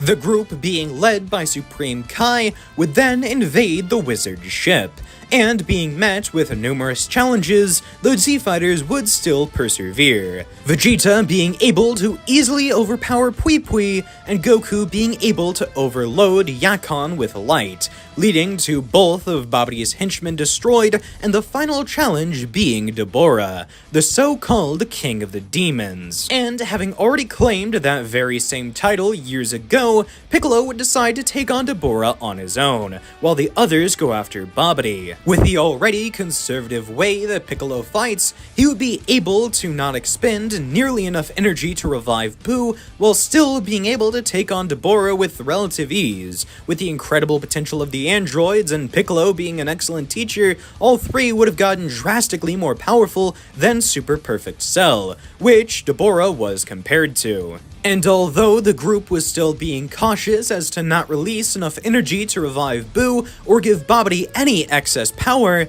they were still too late, as the second that Gohan's energy was taken and given to Babidi, Buu was already on course to be revived.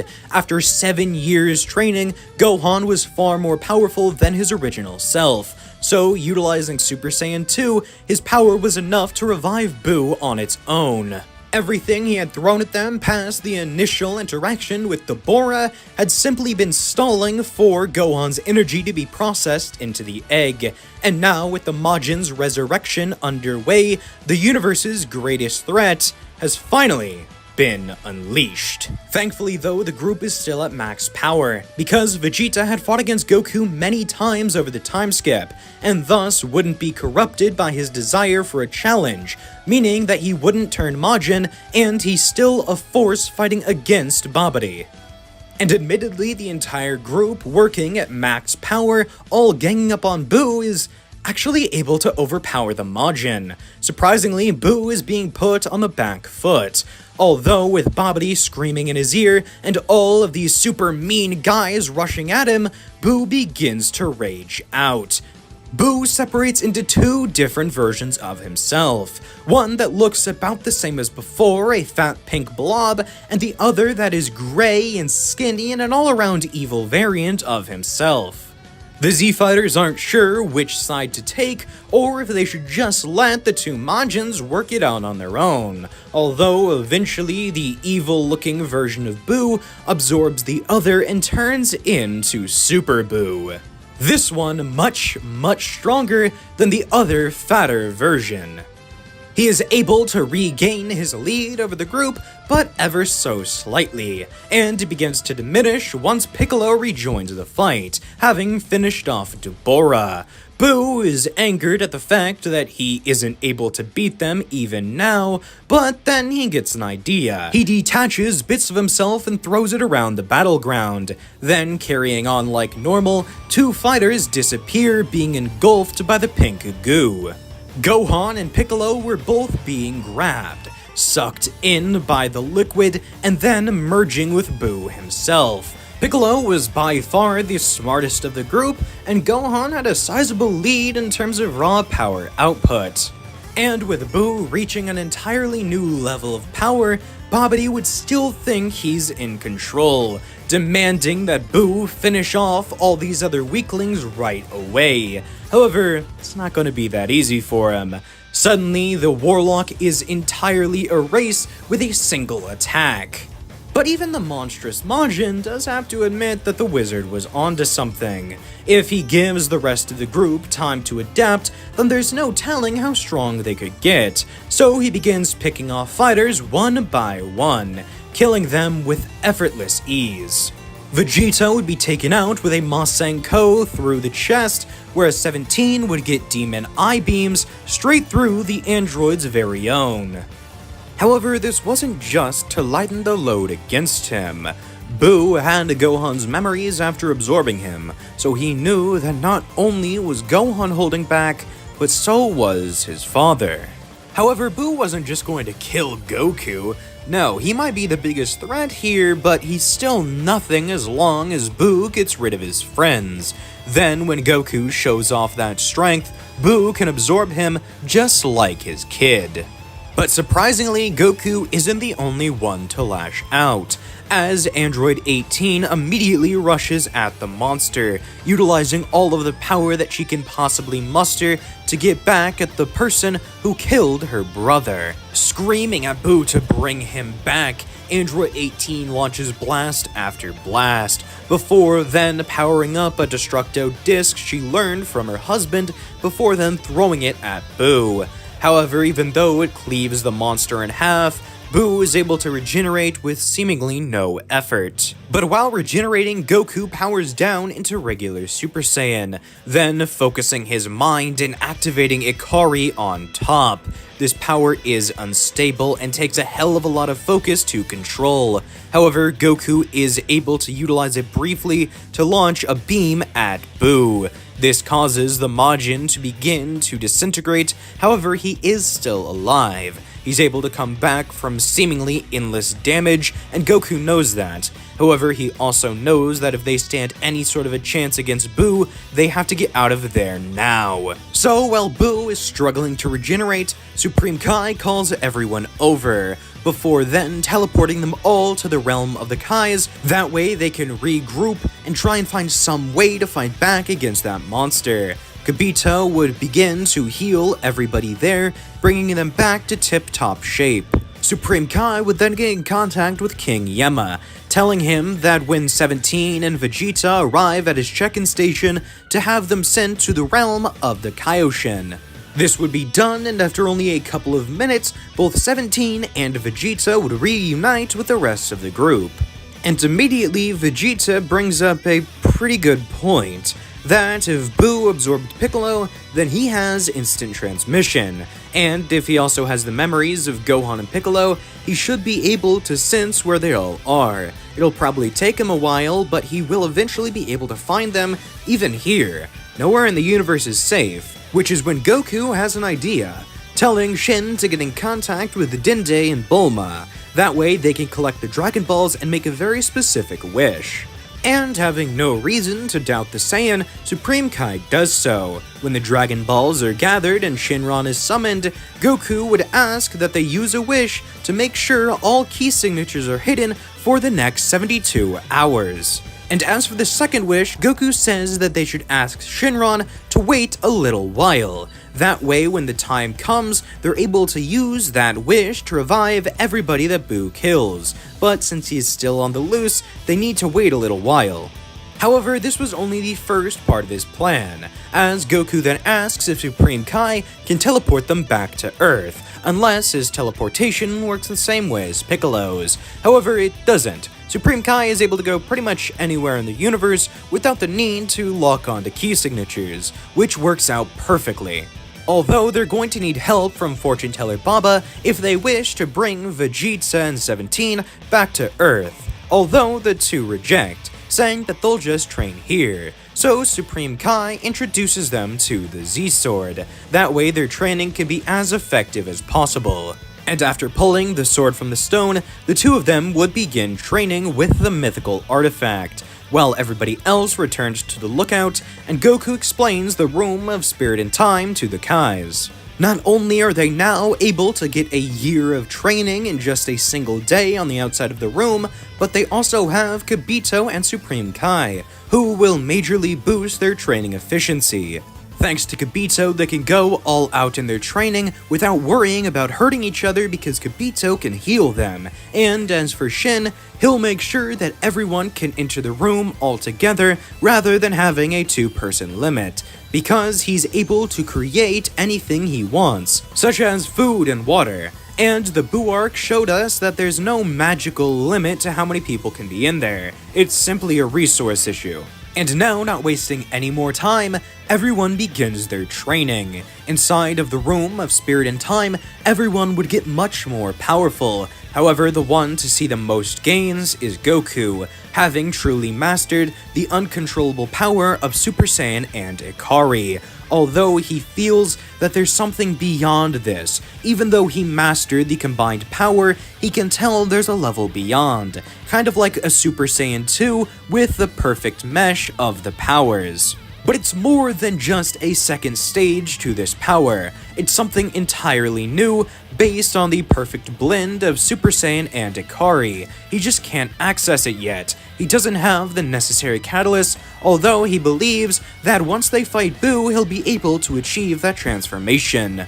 As for 17 and Vegeta back on the realm of the Supreme Kai, the Z-Sword would break after only a single day of training. Elder Kai would pop out, and as a thanks, he would offer to unlock their potentials, giving them an ultimate transformation.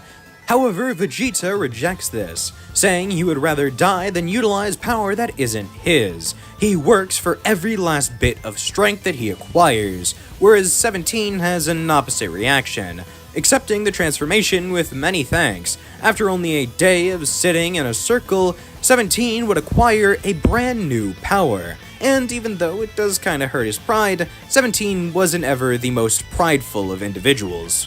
And even though Vegeta is now being put on the back foot during the final day of their training, Vegeta is still attempting to utilize the Ikari and Super Saiyan transformation that Goku was as well. However, he's still in the early stages, the more uncontrollable power, yet he's able to get a mastery over it far quicker than Goku, being the Saiyan Prince and all. And when the third day is being brought to a close, not only would Elder Kai have a specific gift for both Android 17 and Vegeta, but the rest of the gang would return to the realm of the Kais. Back on that first thing though, Elder Kai would give away his life force to Vegeta and 17. It's not like he would be going off the realm of the Kais all that very often, so he believes it'd be better suited in the hands of the Prince and the android. And seeing as one of them is basically a robot, it doesn't take much of his life force to be given to him. Since it's being split between two people, it'll probably only last them like 200 or 300 years, but hey, friendships come with sacrifices. When everybody else arrives, they're shocked to see not only are Vegeta and 17 alive, but there's some strange new Kai there. This makes no sense, but Elder Kai would explain everything. And with everybody caught up, they would begin plotting on how to take down Buu with the little bit of time they have left being masked by the wish. Yes, altogether they are much stronger than they were before, but at the same time, all of their power is split between multiple different people. And seeing as Buu can pick them off one by one, or God forbid even absorb them, then how are they supposed to take him down? They'll need to be quick and efficient, but they're just not sure if with all these different moving parts, they'll be able to take down Buu. And that's when Elder Kai steps in, telling them about fusion. The Potara fusion specifically. If two people wear one earring from the same set of Potara, then they'll be able to fuse into an entirely new being, one made up of all of the best parts of each warrior, with none of the downsides, as well as being much stronger than the sum of its parts. If he had to guess, the two best candidates for fusion here would be Android 17 and 18, as well as Goku and Vegeta. The latter pair consisting of two people incredibly similar in strength, as well as both trying to master the same abilities, and the former pair is literally just twins. But in an odd, out-of-character moment, Vegeta would step forward saying that he'll be the one to fuse with Goku. But as he explains his reasoning, it becomes a bit more in line with the prince. He says that both he and Kakarot were training to unlock the same sort of power, overcome the gap between Super Saiyan and Ikari and whatever comes beyond. And if they were to fuse into this new ultra-powerful warrior, he has no doubt they'll be able to achieve the next stage of Super Saiyan. And even though Elder Kai says that it's permanent, Vegeta believes that they'll be able to wish to defuse on the Dragon Balls, although needing to use the ones on Namek since they already have plans for the ones on Earth. And speaking of Earth, when they arrive, Goku and Vegeta would put on the Potara, whereas all of the other fighters would get on guard, understanding that they'll most likely be the subjects of absorption if they let their guard down for even a second. The wish they used on Shinron now deactivates with a full 72 hours up, and they find Boo, who was wreaking havoc on a certain city, that way he could get some absolutely lovely snacks, made out of people. Although the legendary warrior Vegeta is born and would rush Boo. While only using his base state, he's somehow able to keep up with the Majin, and after upping it to Super Saiyan, there's absolutely no way Boo can keep up. However, the Z-Fighters weren't the only ones growing stronger, as Boo had been utilizing Gohan's potential and tapping into the power beyond Super Saiyan that Gohan had reached. Although it's only a mix of Super Saiyan and Ikari, is still enough to majorly increase Boo's power and allow him to fight on par even with Vegito. Although he had only been using the surface of his power. Delving even deeper beyond, he would activate the Super Saiyan Ikari mashup, except this time fully mastered. However, that wasn't the end, as Vegito continued to power up, now transcending his limits while Boo attempts to glob off pieces of himself and throw it onto Vegito, but it does nothing, the remnants of Boo beginning to burn up in his fiery aura. He lets out a primal and beastly scream as he then transforms into a power beyond anything the universe has ever seen. His shirt rips off as hair begins to grow, covering the fused warrior. His power surges to an extent that Boo can barely even comprehend, as he has now reached the penultimate transformation of the Saiyans. His hair turns back to black, although there is a crimson red fur over his entire body. He then rushes at Boo and puts only 2 fingers out. Then he turns his hand and positions it in the style of a finger gun, shooting off various blasts, each one more powerful than Boo could even muster, utilizing all of his strength. However, this is merely casual for Vegito. With just that simple attack, Boo is near dead. Vegito begins to think to himself if there's any way to save the people that are inside of the Majin Warrior. But then he remembers that neither Gohan nor Piccolo have been revived by the Earth's Dragon Balls. So then, as Boo tries to create an attack to destroy the Earth, finally allowing him to go undefeated, Vegito appears in front of it, kicking it aside before then apologizing to Gohan and Piccolo, using a Kamehameha to completely eviscerate the Majin. Every last little bit of him destroyed, that way he can't regenerate.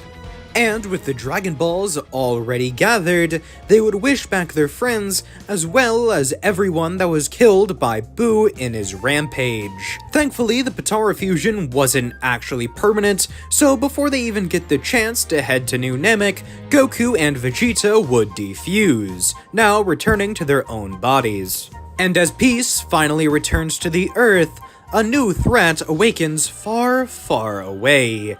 He's in search of a proper challenge, and the power he felt while asleep intrigues him to no end. The god of destruction, Beerus, has awoken from his slumber. After a 30-year-long nap, he has awoken to find the Super Saiyan God, the one who is meant to challenge his title as the strongest in his universe. Although it's not as bleak as it might seem, because despite his title, he isn't just out to destroy. Really, right now, he's just looking for a fun opportunity to get the fight he's always wanted, someone to push him beyond his limits, and the Super Saiyan God seems like just that. But since he did just wake up, there is some freshening up needed. He takes a bath, maybe eats some food, and then discusses with his angel attendant Whis everything that he knows about the Saiyans, Super Saiyans, as well as potential Super Saiyan gods. This is where he finds out about the one who defeated Frieza. However, at the time, he wasn't a Super Saiyan. The one who killed Frieza's father was. However, the one that actually dealt the finishing blow to Frieza was simply a being utilizing the power of Great Ape in his base form. Although it does appear that that very Saiyan was using a godly technique on top of the Ozaru's power, that of the North Kai, the Kaioken, and Beerus inquires whether or not that Saiyan ever learned to use the Super Saiyan form, to which Whis answers that he has. Alongside that, he also pioneered transformations beyond that of Super Saiyan, aptly named Super Saiyan 2 and Super Saiyan Plus Ikari. Oh, and you can't forget Super Saiyan 3, which is this universe's equivalent of Super Saiyan 4, since they never actually discovered 3. Although technically the power they refer to as Super Saiyan 3 was only ever acquired when a fusion was made between the two strongest Saiyans, not only the one that beat Frieza, but also Prince Vegeta. Apparently, there were some problems with Majin Buu a couple of years ago, so the Supreme Kai had to intervene. This makes Beerus spit out some of his bubbly beverage, seeing as his life is linked to that of the Supreme Kai. However, Whis reassures him. Seeing as Beerus is still alive, that means Shin is as well. But to reassure him, even if the current Supreme Kai wasn't, he already has a trainee in place, as well as the old Kai that Beerus sealed away, still technically being in the realm of the Kais, even if he is dead. Beerus uses the fact that the Elder Kai is already dead as a way to verify that he made the right choice in sealing away the old geezer. Nevertheless, Beerus does still want to head to Earth in search of the Super Saiyan God, especially now that he's done with his meal and done some necessary stretches. 30 years of sleep leaves you with a real crank in the neck. And so, as the God of Destruction and his attendant head to the planet Earth, Supreme Kai would warn everybody there of their impending arrival. Piccolo would be the one receiving the news because he has his own sort of telepathic abilities, meaning it's easier for Shin to get in contact with him than pretty much anybody else. While Piccolo is telling everybody about what he was just told, Goku and Vegeta would be in a sparring session. The two had been trying to attain Super Saiyan 4 on their own for the last couple of months, and even though they haven't made much headway, they believe pretty soon they'll be able to. They had learned of a different way to fuse together, that way they didn't have to rely on the Kais every time they wanted to merge their powers. And although Vegeta doesn't like doing it much, whenever they need a refresher on how Super Saiyan 4 feels to activate, they fuse into Gogeta. They would have learned the fusion dance from the Supreme Kai, who most likely has a nugget of information about every race in the universe, which would obviously include the Metamorans. It might seem a little far-fetched, but honestly I doubt there's any information that Goku could learn in the afterlife that Supreme Kai wouldn't already know. And although Vegeta absolutely despises the dance, he does recognize that fusion is the best way to gain progression to the next evolution of Super Saiyan. And when the two Saiyans are done with their sparring session, they would float back down to the boat where Bulma is currently hosting her birthday party. Everybody seems a little on edge, at least those in the close gathered circle of the Z-Fighters, who had been told about Beerus's impending arrival. Goku would ask what's got everybody so on edge, and Piccolo would explain. And even though Goku would still be excited to fight against this destroyer guy, Vegeta has the opposite reaction, absolutely terrified at the idea of Beerus the Destroyer, somebody who has haunted his nightmares since he was a boy, coming to the planet. But Goku snaps him out of it, telling him that the prince has grown a long while since he was a kid, and he's even become a Super Saiyan, transcending beyond that. And as Gogeta, they can take down any threat, so Beerus is nothing to worry about. Although, after saying that, the very same god would arrive to hear it, responding, saying that yes, he does seem quite a bit stronger since he was a kid, even surpassing his father many times over. So why not show him just a taste of that power? After all, he has been dying to see the legendary Super Saiyan firsthand. Although as Vegeta stands there shell-shocked, Goku volunteers, stepping forward and saying that he'll show off the legendary power of a Super Saiyan all on his own, turning into the golden-haired form before demonstrating Super Saiyan 2 as well, although he knows that Beerus wants more than that, so he dials it back to 1 before entering the Ikari form on top of Super Saiyan. Beerus is mightily impressed. This is more than he ever could have expected from a mortal fighter. However, there is no God Key inside of this transformation, so Goku is still no Super Saiyan God. But then Beerus questions about the red furred form that Whis had shown him, and whether or not Goku can reach that power. And although he says that he's getting close, sadly on his own he just can't access that form.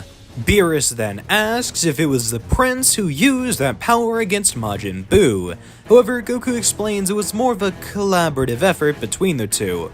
They were fused at the time of transforming, and since then haven't been able to access the power on their own, but they're working on it. So Goku asks if Beerus wants to spar.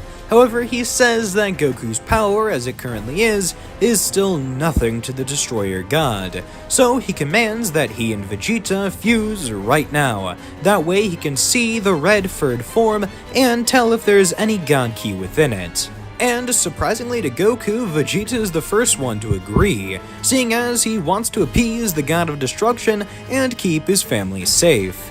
The two then get into position and perform the dance, transforming into the mighty Super Saiyan 4 Gogeta. And although the power he emanates is far from godly, it is so incredible Beerus can't help himself. The two begin to spar, and Gogeta is surprisingly able to keep up. He's getting stronger as the fight goes on, and the more Beerus unleashes power, the farther Gogeta pushes his limits, eventually soaring past them and rising up farther than even Beerus could have ever expected. That being said, once the 30-minute time limit was up, Beerus would have already gotten all the fun he could have out of Gogeta.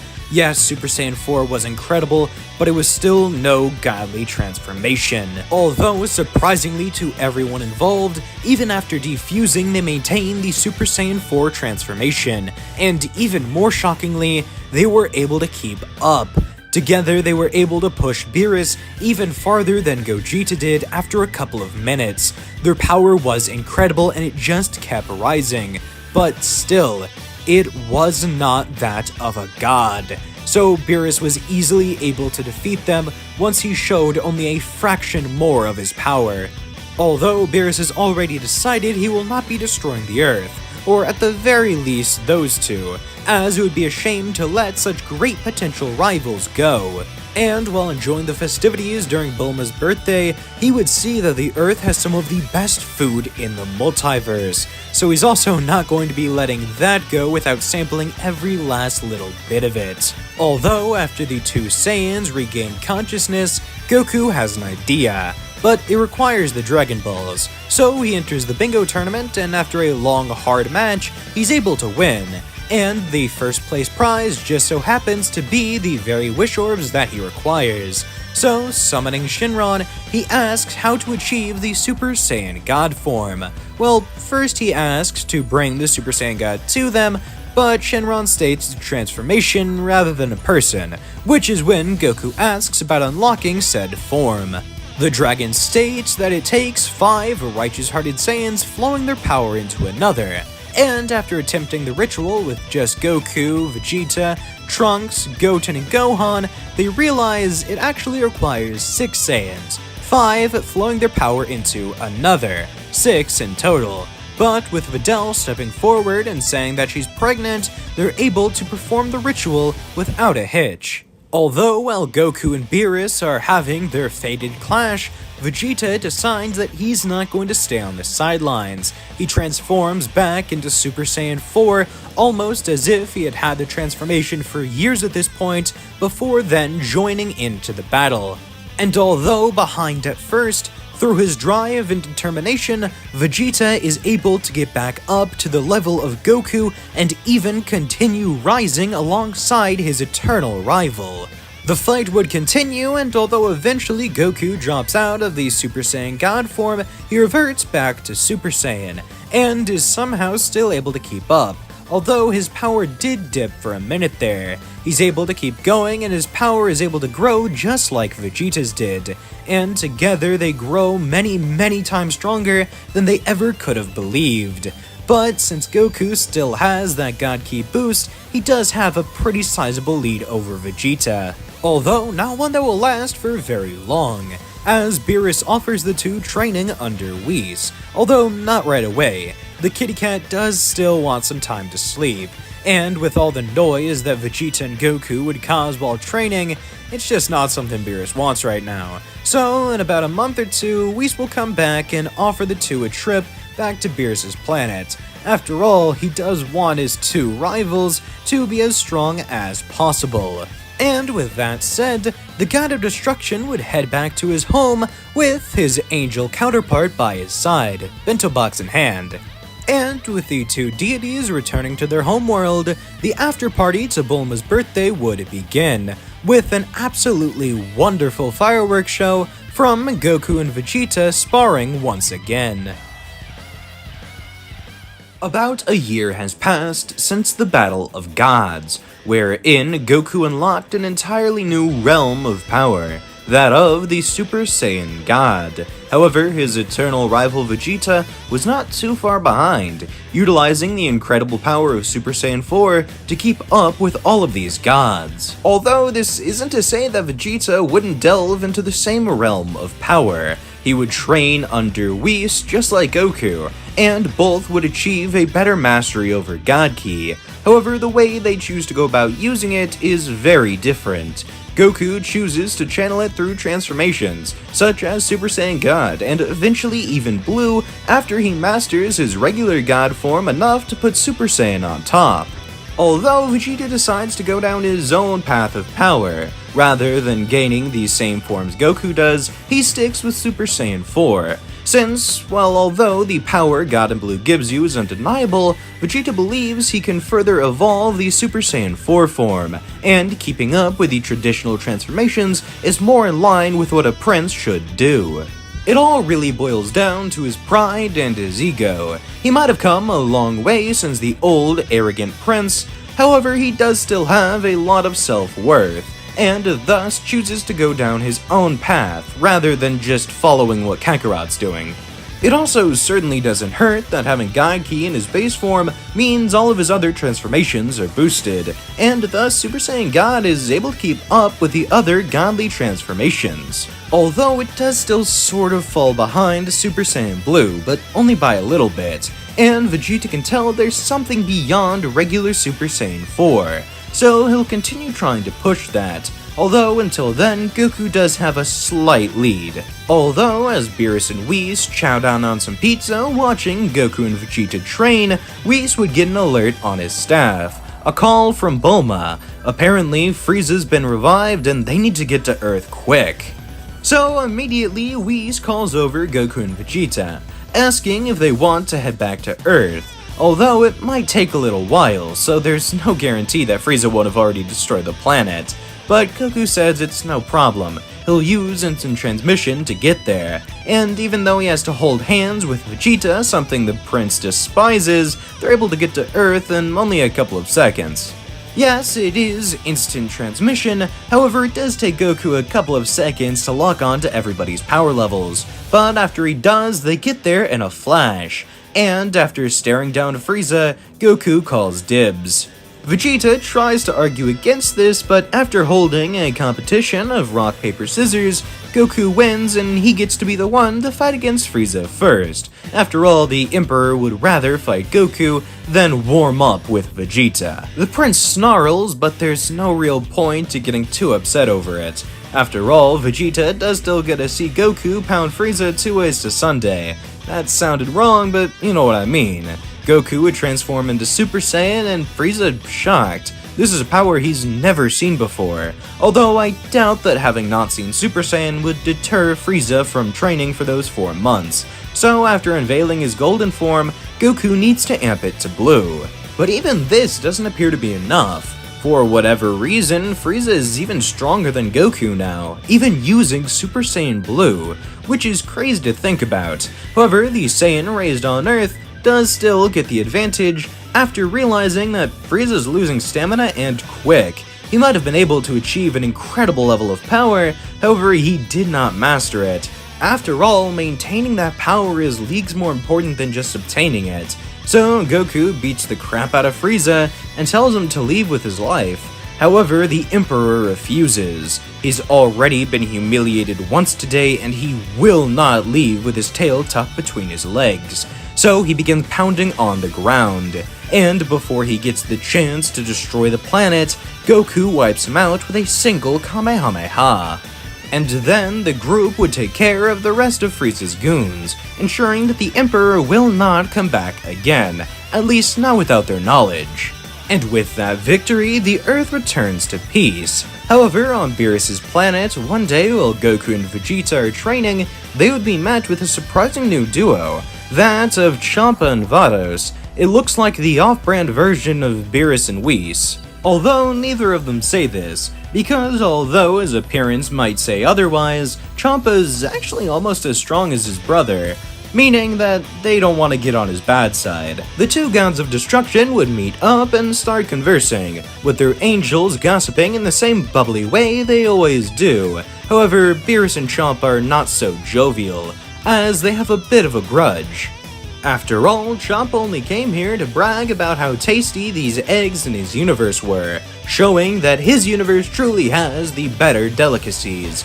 But Beerus doesn't really care, because he knows whatever Champa has compares little to Earth. I mean, we have cup noodles. That's like the pinnacle of evolution right there. And Beerus would show this off by grabbing a couple of dishes that Goku and Vegeta had brought in exchange for training. And Champa is absolutely bewildered by this. The food, it's so good. Why has he never went to the Earth in his universe? Vados would then scan Universe 6 and find out that they did have an Earth at one point, however currently they don't. The mortals on his Earth apparently caused their own destruction, which sadly is a little too real. Although Champa has an idea, why not have a friendly competition? A sparring match, although not between the two of them specifically, rather between the strongest mortals in their universes. And although this does sound fun, Beerus asks about the catch. There's always a catch with his brother. And Champa responds that they could have the winner get the Earth from Universe 7, which is a pretty cruddy prize for Beerus since he already has it. But there's more. Whoever wins gets the Super Dragon Balls. As for Champa, if he wins, he'll use them to wish the Earth into his universe. But if Beerus gets them, he can wish for whatever he wants. An endless supply of cup noodles, perhaps. It really doesn't matter. Anything his heart desires, he could obtain with a single wish. And this is definitely tempting for Beerus, so he agrees. And with the tournament set, Goku and Vegeta feel a little betrayed. After all, this is their homeworld being put on the line here. But after all, they really have no say in it. So they just decide to go find fighters. The first 2 spots are reserved for them since they are training under the gods after all, and there'd be no Manaka since both of them are already plenty motivated. As for the third spot, I think it'd probably go to Gohan, since he's definitely cut up his training and he can just reschedule whatever conference he had that day. He's already made a pretty good balance between regular life and training, so he'd probably be able to find an excuse as to why he can't attend that meeting, or as to why he needs to reschedule for another date. As for the fourth member, it'd definitely be Piccolo, who had not only been training alongside Gohan, but also continuing to spar with Android 17, who is an excellent fifth pick. And although I usually like to just rush past this arc in most of my series, I feel like there is a bit of fun we can have with it. Although I will be changing the lineup, that way it's not just Goku versus whoever in Universe 6. Starting off, we'll have Android 17 versus Botamo, which is a pretty interesting matchup. The former will never run out of energy, however, the latter will never be affected by any of his attacks, because even though Android 17 is incredibly powerful, Botamo has a weird ability. He can absorb pretty much any damage, and depending on your continuity, either send it to an alternate reality, or just absorb it no problem. Either way, nothing the android does is going to affect the Universe 6 Pooh Bear, leading to 17 utilizing a rapid-fire ki blast from his outstretched hand to knock Botamo many yards back, before then ringing him out and having 17 be declared the winner. The next fight is up against Magetta, Robot versus Robot, except Android 17 is a bit more versatile than the big lug from Universe 6. Sure, the big guy's strong and hard to move, but 17 would be able to outpace him and make sure that none of Magetta's attacks would land, although there's not really much that 17 can actually do against Magetta, so instead he resorts to name-calling out of frustration. However, this seems to be the most effective thing he could have done. Getting mad at the own and effectiveness of his attacks, Android 17 would call Magetta a big useless hunk of metal, and although this is relatively tame compared to other things said in the series, looking at you, Gohan, Magetta would still take major offense to this, and getting all sad and squeamish, he would get out of the ring and ring himself out. As for 17, he would decide to bow out as well, since he's already knocked out 2 of Universe 6's members, and he doesn't really feel like fighting anymore. Those last 2 battles already took a lot out of him, so he's gonna stick to the sidelines. Piccolo would volunteer to go up against the next opponent, this time being Frost, who is incredibly powerful. Especially for a member of Frieza's race, he is pretty dang strong. In fact, he's almost as strong as Frieza himself was in the last arc, just without a golden form. If he had that, then he'd definitely be able to beat the Namekian, but without it, Piccolo's able to make some major headway, although Frost does have a secret up his sleeve, or on his wrist. As Piccolo is about to hit him with a special beam cannon, the Frost Demon utilizes a needle hidden inside of his arm to poison Piccolo, causing him to go limp and not be able to do really anything further. Although it seemed as if it was just the Namekian getting exhausted, so Frost is still in for the next round, except Jocko, who is in the stands, is still mighty suspicious.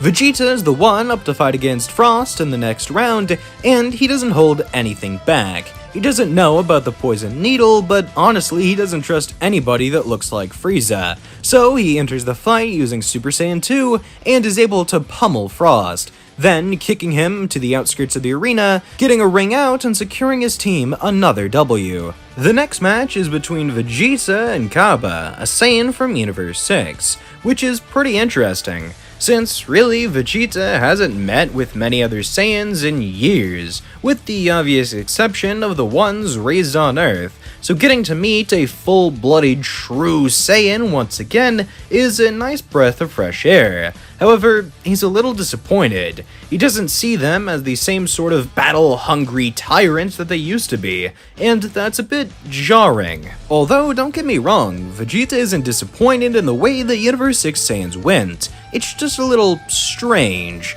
Although something Vegeta is disappointed in is the fact that Kappa can't even go Super Saiyan. Base to base, Kaba is stronger than any other Saiyan that's ever lived, with the only exceptions being Kakarot and himself. So why can't Kaba just use Super Saiyan? Hell, he should be at Super Saiyan 4 by now, yet he hasn't even reached the initial Super Saiyan stage. What's up with that? So Vegeta tries to coach him into using it, although not in any sort of traditional means. Although after beating the crap out of Kaba, he would actually try and give up, to which Vegeta has a surprising response. If you quit on me, I will kill you. Everyone there is stunned, although Vegeta doesn't stop there. He says that if Kaba doesn't find a way to push him, not only will he kill the Saiyan, he'll go find his homeworld. He'll find Sadala and destroy it, but not before killing each and every last one of Kaba's family personally. Everyone that the young Saiyan has ever loved or even seen will die by Vegeta's own hands if Kaba doesn't provide at least a slight challenge. And with a sudden boost of strength, Kaba breaks free of Vegeta's grasp, before then launching back a couple of feet to gain some more distance, then shouting out to the high heavens that he won't let Vegeta or anyone near his family. Then with a primal beastly roar, he turns into the legendary Super Saiyan. The prince then lets off a slight smirk as he apologizes for doing what he needed to in order to trigger the transformation. It might have seemed a bit harsh in the moment, but after all, it did yield the results that Vegeta wanted. Kaba is now a Super Saiyan. The Universe 6 warrior looks down at his hands before peering around to the aura surrounding him. He's enveloped in a glowing golden light as his power has increased beyond anything Kaba could have imagined it would ever reach. He begins to thank Vegeta for helping him to reach this level of power. However, before the words can even escape his mouth, suddenly he feels a gut-wrenching pain inside of his stomach. He looks down to see Vegeta standing there with his arm outstretched, leaning into Kaba's stomach. He's reached a transformation that Kaba can only dream of, a power unlike anything the young Saiyan has ever felt before. He was utilizing Super Saiyan 4, demonstrating to Kaba that there is always a new realm of power to reach for. He has to break his limits over and over again if he ever wants to reach the same level of power that Vegeta has obtained.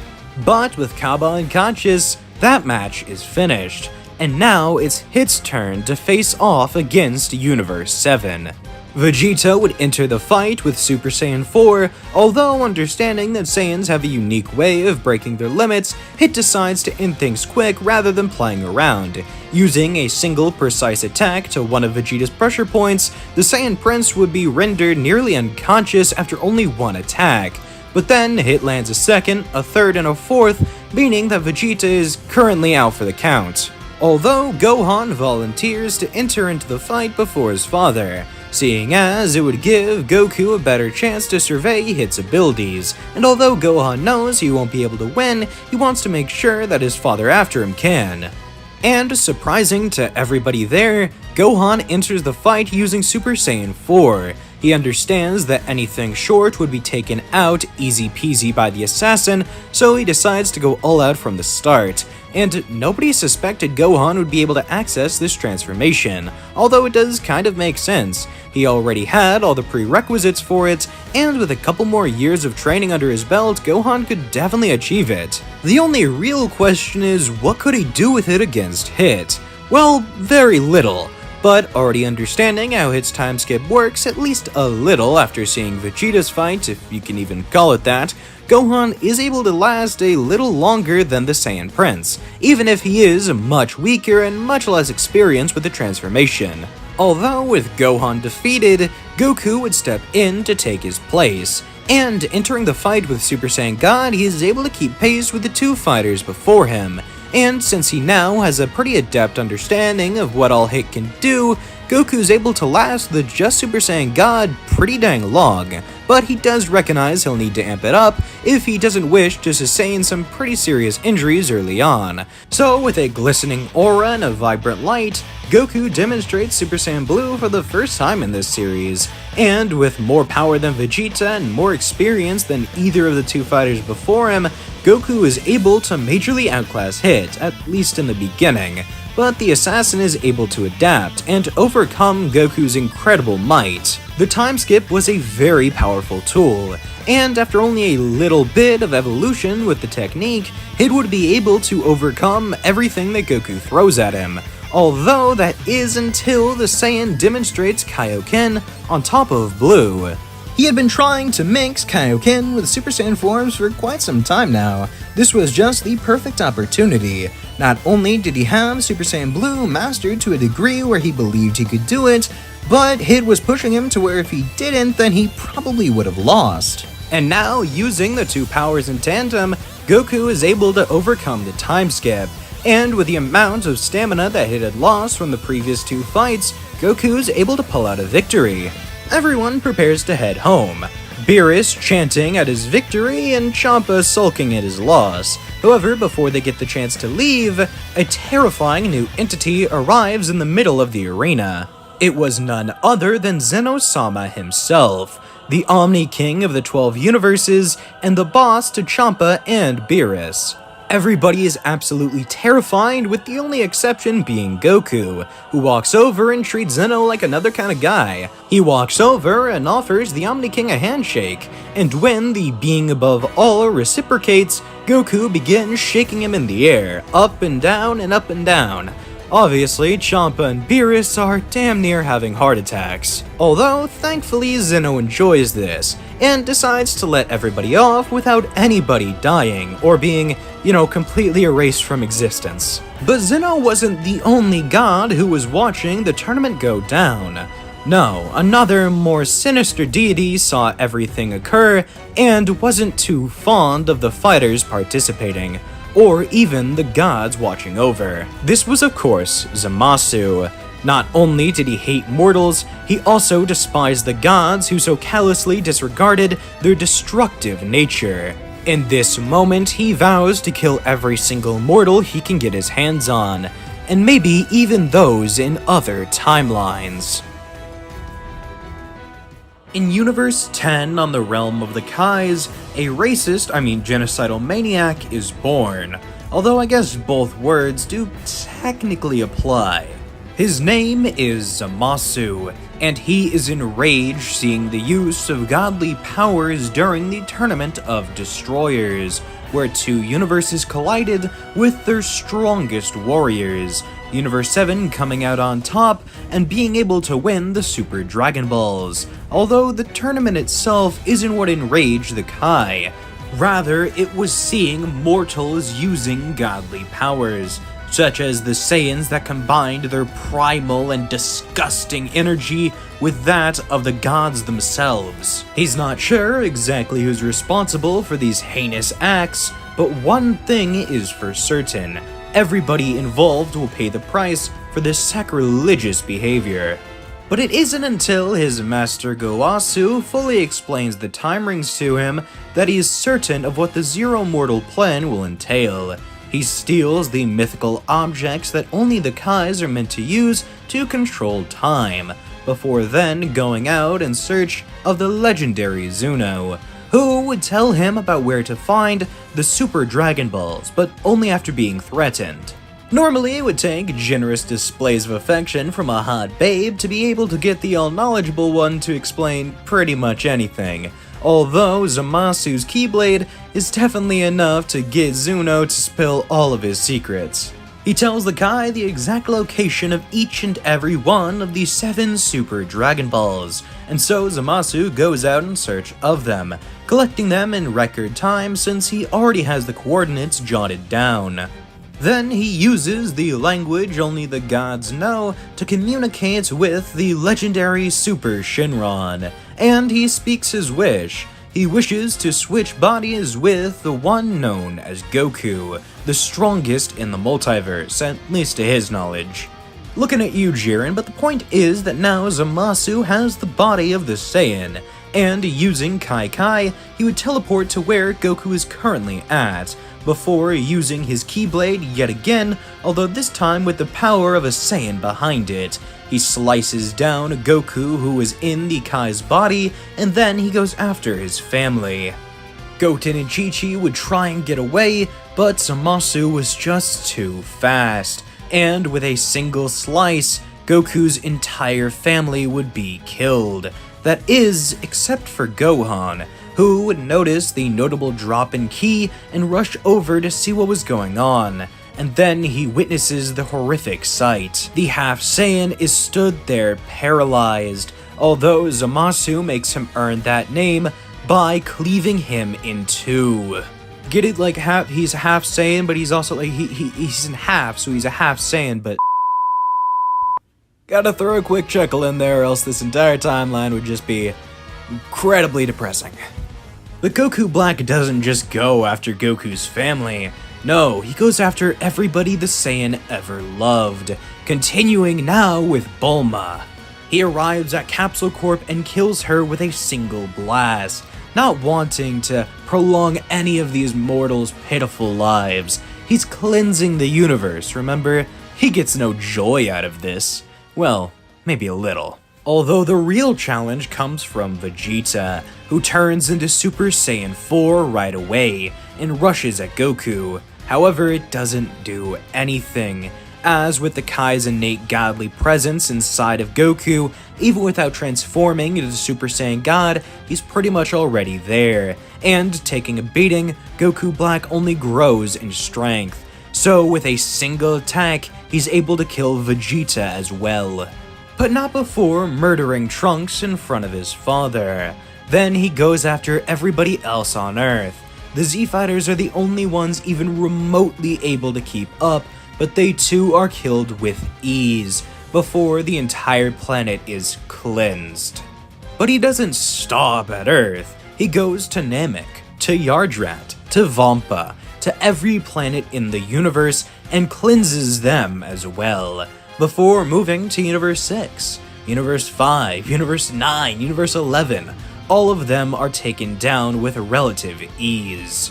For fighters like Hit, Toppo, and Jiren, who were too strong for Goku Black to take on his own, he would just take them out while they were sleeping, off guard. Any time where they were vulnerable, he would strike. Although for the vast majority of fighters, Goku Black exceeded them in strength by miles. Although there were some people that Zamasu just couldn't beat, that being the Gods of Destruction. They were far beyond his power, and they were gods after all, so it's only to be expected. However, Zamasu as a Kai himself knows the Destroyer's biggest weakness, that of their link to the Kais. If their Supreme Kai is killed, then that of the Destroyer's life as well. And within only a couple of months, all mortals in the entire multiverse would be gone. Every universe's mortal level dropping to 0. But what of the child that called himself the ruler of all, Zeno? Well, Goku Black understood that if he were to catch wind of what the Kai was doing, then his entire multiversal takeover might be at risk. So, after waiting a little while, allowing the gods to relax in true nirvana now that those disgusting mortals were gone, he would gather the Super Dragon Balls once more, before then wishing that Zeno and the Grand Priest and all of the other angels who might have found a way to reactivate themselves be completely and utterly erased. One timeline has felt his cleansing. Now it's time to move on to the next, and the next after that. Although he chooses to go about things a little differently now that he can finally have a partner, someone to share in this beauty with. And best of all, it's somebody that he can trust. In fact, it's the only person he can trust, himself. Goku Black reaches out to Zamasu. In this new timeline, he hadn't enacted his Zero Mortal plan, although he was thinking about it. He wanted to do it so badly, he just hadn't had a proper catalyst, because in this timeline, those silly mortals got their hands on time travel, and that's what caused Zamasu's own timeline, the one where Goku Black was able to achieve his ultimate peace. This one, however, is unaltered. This is Trunks' timeline. The tournament that tipped Zamasu over the edge in Goku Black's own timeline never happened here, because the only person who could have participated would have been Trunks, and Beerus didn't wake up in time for that to happen. In fact, Beerus himself is dead here, because the Supreme Guy of that universe had been killed in an altercation with a mortal in his universe. How absolutely disappointing. It just reassures to Goku Black that he's doing the right thing. So he takes out his Keyblade once more and cuts down Gowasu, before then convincing his other half, this time being an untransformed Zamasu, to come along with him. Although this version of himself doesn't want to steal the body of a mortal. Instead, he wants to become truly immortal, completely indestructible, the perfect shield to Goku Black's unrivaled sword. They gather the Super Dragon Balls and make their wish, the two working together and being an unstoppable pair. And they choose to take things a bit slower in this timeline. They were always taught never to play with their food, but what harm could come from having a little bit of fun? So after wiping the life out of 11 of the 12 universes, they take their time with the 7th, going to the planet where the time traveler first originated, causing the split in both Zamasu and Goku Black's timelines. They then torment him for several years, 2.5 specifically, as that's all the boy needed to be able to head back to the place where he got help from last time. It cost Bulma her life, but she was able to make enough fuel for the time machine. One round trip is all they're getting, but that should be enough. So even though Bulma dies in the process, Trunks is able to take the fuel and head back to his time machine, fueling up the ship, inputting the coordinates, and preparing for liftoff.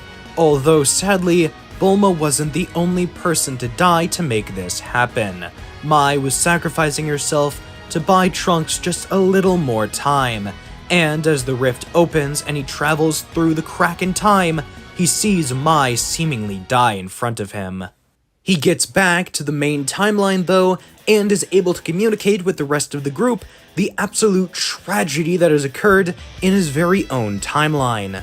Although this is only after resting and regaining his energy, because Trunks was absolutely wiped.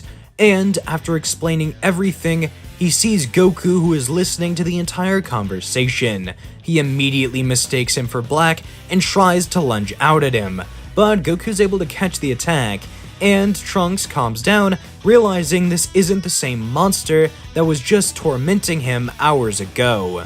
Hearing this, Goku and Vegeta each feel terrible, although they have opposite reactions. Whereas Goku wants to go to the future and punch the lights out of the guy wearing his face, Vegeta feels as if it'd be better to train Trunks, that way they don't have to keep helping him.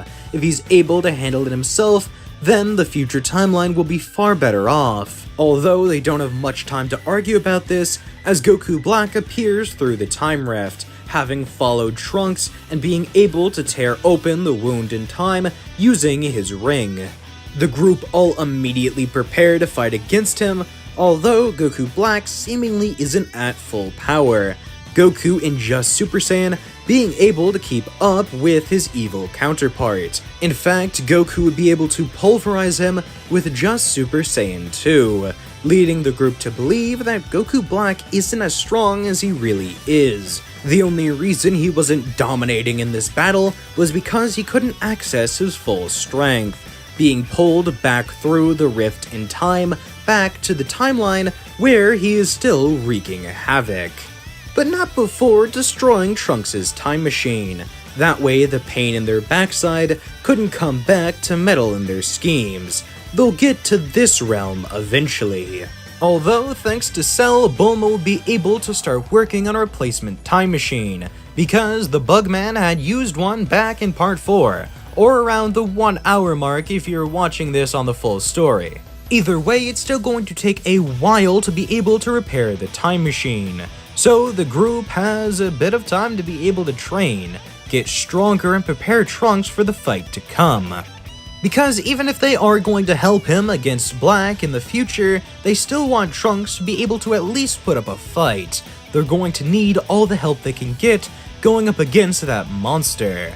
They have no idea what he's truly capable of, and he wasn't even using Super Saiyan but still was able to combat Goku in the evolved version of that form. And because teaching Trunks how to use God Ki without Whis, who chooses to stay uninvolved in this situation, would just take too long, Vegeta is the one teaching Trunks how to use his powers, that of Super Saiyan 4. Trunks would have already reached Super Saiyan plus Ikari. It was a basic thing to wrap your head around, although still difficult to achieve.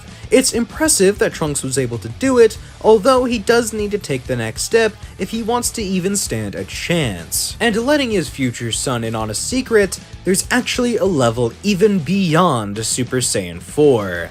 With all of this motivating him, as well as wanting to save his future, Trunks would train harder than ever, and the father and son duo would grow leaps and bounds beyond where they were at the beginning of their training. After reaching Super Saiyan 4, Trunks' hybrid potential would allow him to overcome the God Ki gap, meaning he's actually somewhat relative to Vegeta, except for all of the mastery that his father has over the Super Saiyan 4 transformation, and apparently whatever comes beyond. And in this time, Goku would be training with Piccolo, who is incredibly powerful here, having kept up his training with the androids. But Goku isn't really interested in that. He's already leagues beyond Piccolo, even if there's not as big of a gap as in the original. No, instead, Goku's trying to learn instant transmission. He already got a pretty good handle over it, although now he's trying to master it. This is sort of just to retcon what I did in my last part by forgetting that Goku wouldn't have instant transmission here. Eventually though, the time machine would be complete. Trunks, Goku, Bulma, and Vegeta all getting inside. It's definitely cramped, but there was still enough room for all four of them. So they then take a trip back to the future. Well, back to the future for one of them. It's just to the future for the other three. To the Future, starring Marty Brown and Doc McFly. Doc McFly sounds like a supervillain. Not a well-written supervillain, but definitely still a supervillain. But I'm getting ahead of myself. The group would all arrive in the future timeline. After finding and confronting Goku Black, Goku and Vegeta would power up into Super Saiyan Blue and Super Saiyan 4 respectively, and they are absolutely pummeling him at first. However, then Goku Black realizes what makes Saiyans so strong. It's not just their ability to take in so much damage and come back stronger each time, no. It's the fact that they're able to push themselves beyond their limits thanks to their incredible rage.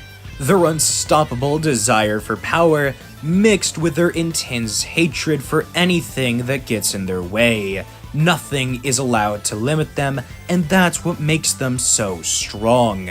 So, Goku Black imitates this. Just like he has done for all of the other Saiyan abilities, he makes them his own, turning into his own variation of Super Saiyan, this being Rosé. Goku and Vegeta are still able to put up a decent fight, although they're being pushed to their limits, and this time they can't surpass them, because anytime they would, Goku Black does the same, but more.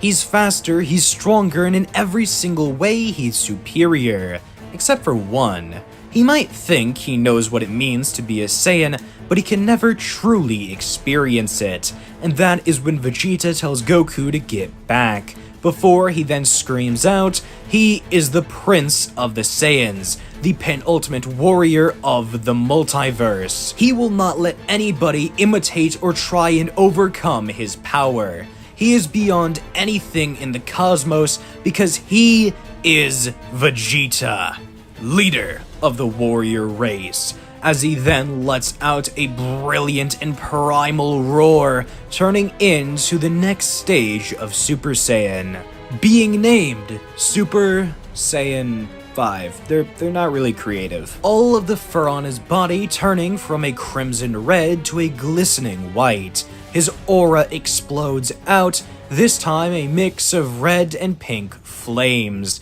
His godly ki mixed with the true penultimate transformation of the Saiyan race. And as Goku Black stands there paralyzed by the power, Vegeta screams out, "Final Flash!" thinking internally that after everything this monster has done to his son's timeline, he will not allow him to live. Vegeta has come a long way from the Saiyan Prince he once was, but anybody that hurts his family has got to go.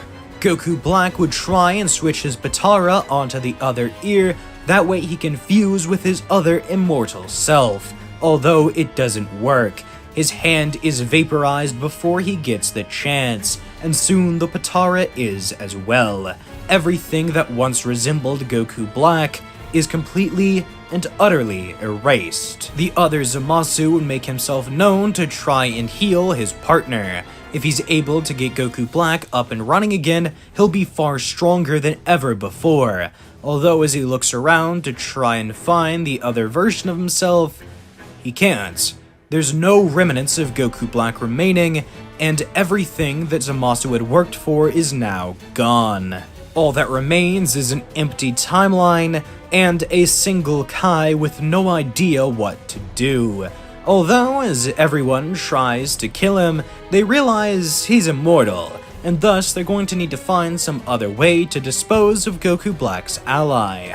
But Goku has an idea. He remembers that all those years ago, Roshi tried to use something called the Mafuba on King Piccolo.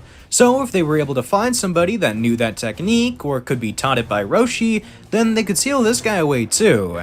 And that's a brilliant idea. The only problem is, somebody is going to need to stay behind to defend this Earth from Zamasu, lest all of the other humans here die as well, and nobody wants that. Goku volunteers since Vegeta has definitely surpassed him by this point, and this seems like a wonderful way to get some training in, that way he might be able to bridge the gap. It's gonna take him a while, but this is a pretty good first step. So everybody else goes back to the past, before then arriving only a couple days later with Piccolo, who's already mastered the Mafuba. Then he would come over to where Zamasu is, absolutely drained, because even if he's immortal, he still doesn't have infinite stamina, and fighting against Goku for a couple days straight is gonna take a lot out of you. Although he's still confident he'll be able to survive whatever Piccolo's about to do to him. Sadly though, he's right. He gets sealed away, forever alive, but forever trapped in a place that he'll never be able to escape.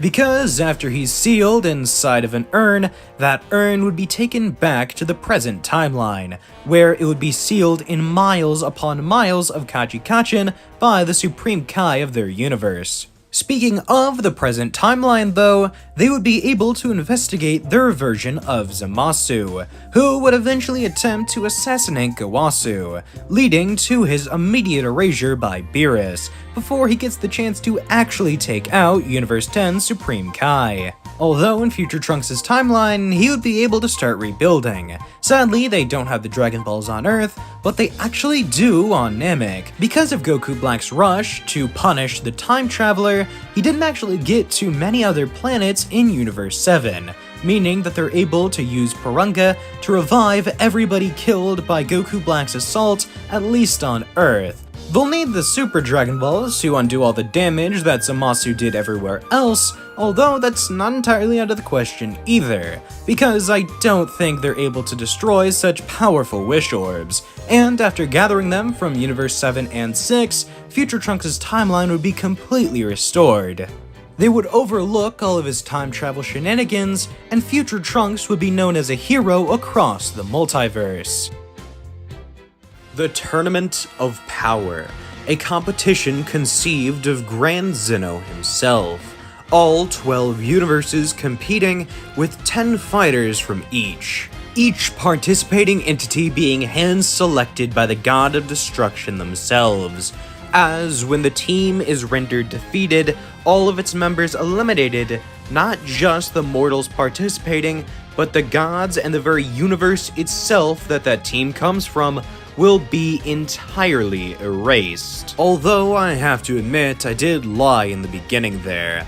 Not all 12 universes are participating, only the 8 with the lowest mortal levels, therefore meaning universes 1, 5, 8, and 12 were exempt from participating, as their mortal level was at a score of 7 or higher. But don't mistake mortal level directly to mean strength, as it doesn't, far from it in fact.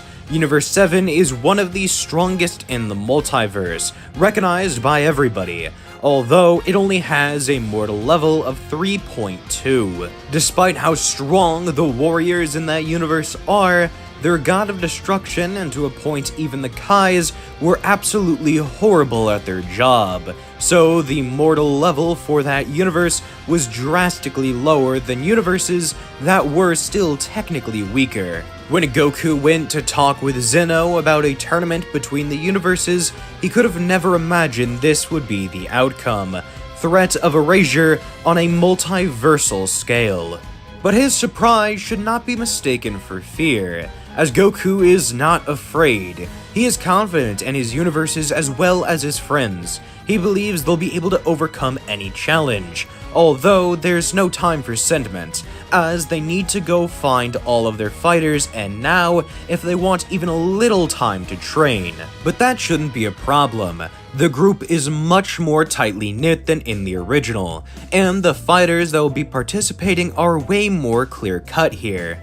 Goku and Vegeta are obvious picks. They've been trained under the gods and are by far the strongest in their universe, and are great contenders for strongest in the multiverse, so they're easily number 1 and number 2. Number 3 is undeniably Gohan, as he's incredibly powerful because he's kept up his training and has access to Super Saiyan 4, a near godly transformation that allows him to keep up even with his father and Vegeta. His hybrid potential also means that even without God Ki base to base, he's comparable to those two as well. And after nearly a decade training with one another, numbers 4, 5, and 6 would be Piccolo, 17, and 18, as the three of them have continued their training, and have gotten much stronger in the time to come. If you thought 17 was strong from just fighting poachers and maybe the occasional Cell Jr. every now and again, then he is an entirely different league here. And with 18 and Piccolo staying at the same level, if not sometimes jumping ahead, they are all three definitely going on the team here. Majin Buu wouldn't even be considered here because he was destroyed years ago. However, the entire group is still looking for somebody with magical capabilities, somebody that could heal them up when in a pinch, and Piccolo has just the person. Paibara from Yardrat. Piccolo had spent years training on Yardrat, and he's not like Goku. He'll remember people like Paibara and remember how capable they were with magical abilities, even if they weren't physically strong. And it might seem weird to put somebody who really isn't a fighter into a fighting tournament, but there are many different reasons to do this. First off, he's basically a bag of Senzu Bean. He can heal them whenever they're low on stamina or have any sort of injuries, meaning they can basically pop a Senzu without getting disqualified. But that's only scratching the surface. He can make clones of himself. He can grow to be 1,000 feet tall. He can teleport. In a tournament where the only real way to get disqualified is ringouts, he is practically untouchable because he can just teleport away whenever he's about to fall off the edge. Not to mention, any fused fighter he can take down pretty easy by just walking over, hitting them a couple times, and defusing them, meaning that any fusion techniques are rendered ineffective in this tournament, but I assure you we'll get back to that later. Piccolo would use instant transmission and go to Yardrat, finding Paibara and recruiting him for the Tournament of Power. And anybody that's told about the stakes is definitely gonna join. So Paibara signs up, and he is officially their 7th member. As for the 8th, I'm going to have to go with Trunks, but not future Trunks, present Trunks, as the Tournament of Power takes place around the time Gohan died in the future timeline. And with Trunks in this timeline being born a couple years earlier because Vegeta and Bulma had a couple months on Namek alone, Then I believe that Trunks would be around the same age he was when he first came back to fight against King Cold and Frieza. So this version of Trunks would definitely be a candidate for entering the tournament. Being aged up and trained by Vegeta and Gohan alike, he would be incredibly powerful, and it's hard to say that he wouldn't have Super Saiyan 4 by this point. I know it sounds like a bargain sale here, but if Gohan has it and he's training with Trunks, I see no reason the younger hybrid wouldn't be able to achieve it as well. Hell, future Trunks is able to do it in the last part, so I see no reason his present counterpart wouldn't be able to do the same here, landing him as the 8th member of the team and one of the strongest in Universe 7. Goten would be a little upset that he doesn't get to participate, but he gets it. Trunks has Super Saiyan 4 and he is a bit older, so it only makes sense to choose him over Goku's Mini-Me. The 9th member of the team would be Master Roshi, as although he isn't very physically powerful anymore, even weaker than Goten, he is still very skilled, and his knowledge as well as technique means he's a definite pick for the team. And as for the 10th member of the group, although it's a little risky, Goku chooses to go to Fortune Teller Baba, and then to Frieza, who, although an enemy for the longest time, might just be able to align with the group to save the entire universe and, by extension, the lizard's own backside. Sure, at first the Emperor is still a little salty, he was in his own personal hellscape for far too long, but eventually he complies, agreeing to join the group while unleashing a lot of his rage by showing off true Golden Frieza and then wiping out an entire army sent to assassinate him. Normally it wouldn't take long to get rid of all of these pests, but Frieza wants to stretch his legs. He needs to prepare for the tournament after all, so he savors each and every brutal kill. Although, because the selection of fighters was so easy, they wouldn't actually have taken that long out of the 48 hours, only about 24, meaning they still have one full day to do as they please, and Goku would choose to spend it training, specifically in the hyperbolic time chamber, but not by himself, no, with Roshi. A couple of weeks before the tournament, Goku and Vegeta were training, the Prince utilizing Super Saiyan 5, and although Super Saiyan Blue plus Kaioken was a deadly combination, it wasn't able to keep up with the white-furred penultimate transformation. So Goku was on a major back foot. Although in a last-ditch effort to gain an edge, he transformed into Ultra Instinct, only Omen and only for a couple of minutes. It took a lot out of him and he couldn't properly utilize the form. He dropped out of it quickly, although it was able to push Vegeta, so he wants to master that technique. And although Whis has offered to train him multiple times and they have done so, Goku sees a better route to mastering this form, training under Roshi, his first teacher and most likely his most effective. The Turtle Hermit and Saiyan Warrior were two sides of the same coin. Whereas Master Roshi had all of the necessary technique and skill to access Ultra Instinct, he had none of the power, and thus was only able to utilize the technique in its most bare-bones form. Whereas Goku had all of the power necessary, all of the energy he needed, and stamina reserves to maintain the form, he just didn't have the technique mastered yet. What one had, the other lacked, and Goku hoped to solve this problem by the two of them entering the Room of Spirit and Time. They had a whole day before the tournament occurred, so that means they have 1 year of training at their disposal. And after the training's complete and they exit the hyperbolic time chamber, Master Roshi has some pretty obvious gains, being much more powerful than when he went in. Granted, he's still probably the weakest of the group, save Paibara, but he is definitely stronger than before, and that's all that really matters. Goku, on the other hand, shows no real difference, only being much more calm. Whis believes he's made a breakthrough, but just judging by Goku's appearance, there's no way to really tell. However, there's no more delaying it. It's time for the Tournament of Power. The gods, the angels, and the fighters from each universe arrive on the arena, constructed by the Grand Priest from the imagination of the Omni King. The 80 strongest beings in the 8 weakest universes all arrive to defend their homes. Only one universe can survive, and only one man can get the wish on the Super Dragon Balls. So everyone is determined to make sure it's them. Although before the Tournament of Power even begins, Universe 7 would have already collectively decided on their wish. No matter who wins, they're going to revive all of the other universes. Frieza might not have agreed to this, but he probably will as well, since after all he wants to expand his empire everywhere, and there's a lot more room to cover if there are other universes involved. Although ultimately nothing that any of these universes do before the tournament will matter, as in only a couple of minutes, the tournament begins. Explosions like cannon fire begin to erupt all around the arena. Everybody is in grave danger and has to have their guard up at all times.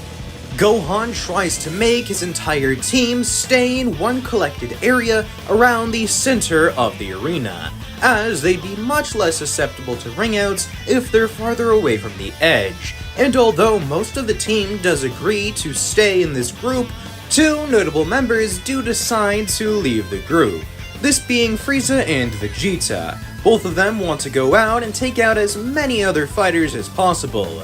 Everybody else, though, would decide to stick with the plan, staying in this large formation, that way nobody can touch them.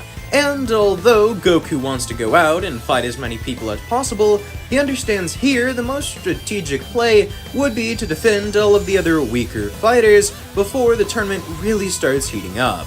Most of the strong guys will probably still be here in a couple of minutes anyway.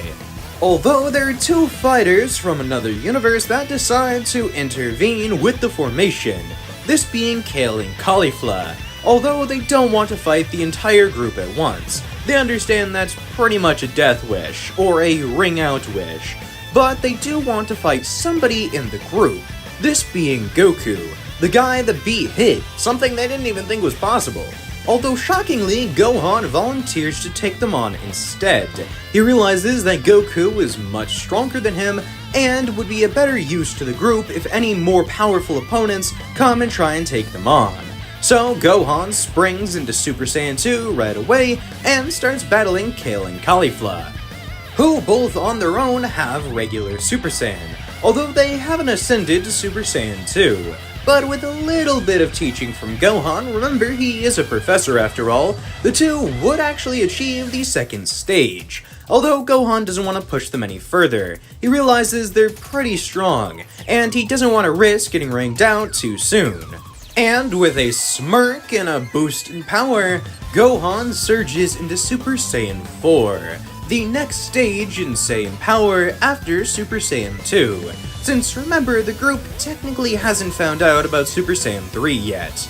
Both of the Universe 6 Saiyans would want to achieve this power, however Gohan isn't in the mood for teaching anymore. So he begins wailing on them, bringing them closer and closer to the outskirts of the arena. However, they realize what he's doing, and he's far too strong for them to take on their own. But as Caulifla is about to suggest they use the Potara fusion, Kale rages out and gains an entirely new realm of power, that of the Berserker Saiyan transformation that is exclusive to only her and another certain Saiyan. And although this power is extreme, Gohan is capable of fighting back, and as both of their powers continue to rise, Gohan is able to accelerate quicker, and nearly knock Kale out. However, Caulifla, in a last-ditch effort to keep her quote-unquote sister in, would put on the Potara, then fusing into Kefla. Gohan briefly questions if this is even allowed, but at the same time it could be a pretty fun fight, so he doesn't really care. His Saiyan instincts are getting the best of him, and especially while using Super Saiyan 4, he is ready for this challenge. And although it would be an extreme and hard-fought battle, Gohan would eventually still come out on top, bringing out Kefla in the nick of time before she actually surpassed him. But while he was off fighting against the fused warrior, Goku was actually preoccupied facing off against Hit. The rematch was incredible, although with Super Saiyan Blue Kaioken still at his disposal and quite at a more effective degree, Goku was still able to win. but he refused to knock it out since he isn't too big of a threat and could be pretty useful later on. The father and son duo then are confronted by Toppo while being healed by Paibara, as the giant hulking warrior from Universe 11 believed it was cheating and unjustified to have a practical battery pack in their back pocket, since, after all, nobody else had that kind of healing ability, and Zeno didn't care because it was still technically a fighter. Toppo just believed it was unjust and wanted to fight against these quote-unquote cheaters. Not to mention that everybody blamed Goku for the tournament even happening, as well as the potential erasure of all of their universes. So Toppo saw him as sort of a supervillain, and he was going to be damned if he let a supervillain be the last one standing. And although Frieza would love to see Goku get pushed to his limits by this gopher-looking guy, Frieza does decide to step in, not wanting the formation that's probably going to end up winning this tournament and keeping him alive to be faced with such troubles. So, entering his golden form, he fights off against the Defender of Justice. Although only after a couple of minutes, Frieza makes Toppo so enraged, he sacrifices his beliefs in justice and utilizes the powers of the God of Destruction. And the Hakaishin powers prove to be just too much, as when Frieza is about to be thrown out of the ring with effortless ease, Vegeta steps in, saving the lizard even though it goes against everything he stands for, entering Super Saiyan 5 and overpowering the God of Destruction candidate. It takes no time at all before Toppo is easily overwhelmed and tossed out of the arena himself. Vegeta, although disgusted, tells Frieza to go head over to the Magic Man to get him healed.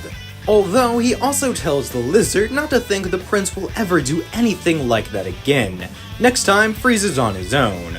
The Emperor has the biggest grin on his face, knowing just how much he still gets under Vegeta's skin. Although defeating Toppo, especially after awakening to God of Destruction, does get the prince on somebody else's radar. This being Jiren.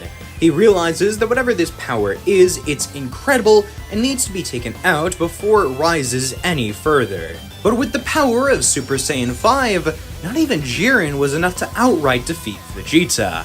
Although that is until the Pride Trooper begins to use his full power.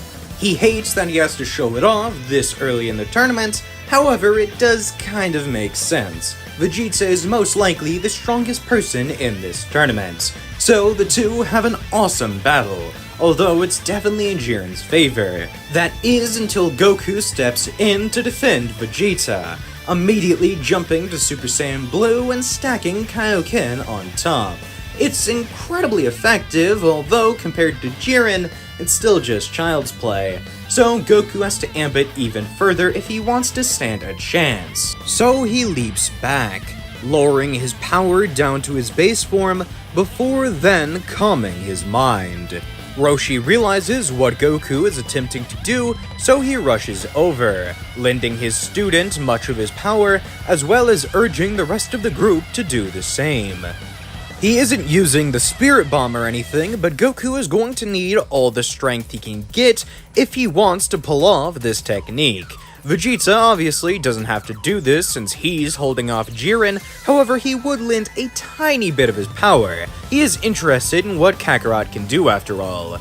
And with Paibara healing all of Goku's prior injuries from any of his prior fights, Goku stands up stronger than ever, although this time utilizing mastered Ultra Instinct. Everybody in the stands is entirely shocked by this. There's no way Goku, a mortal, is capable of using the technique of the angels. However, the person most surprised is Jiren.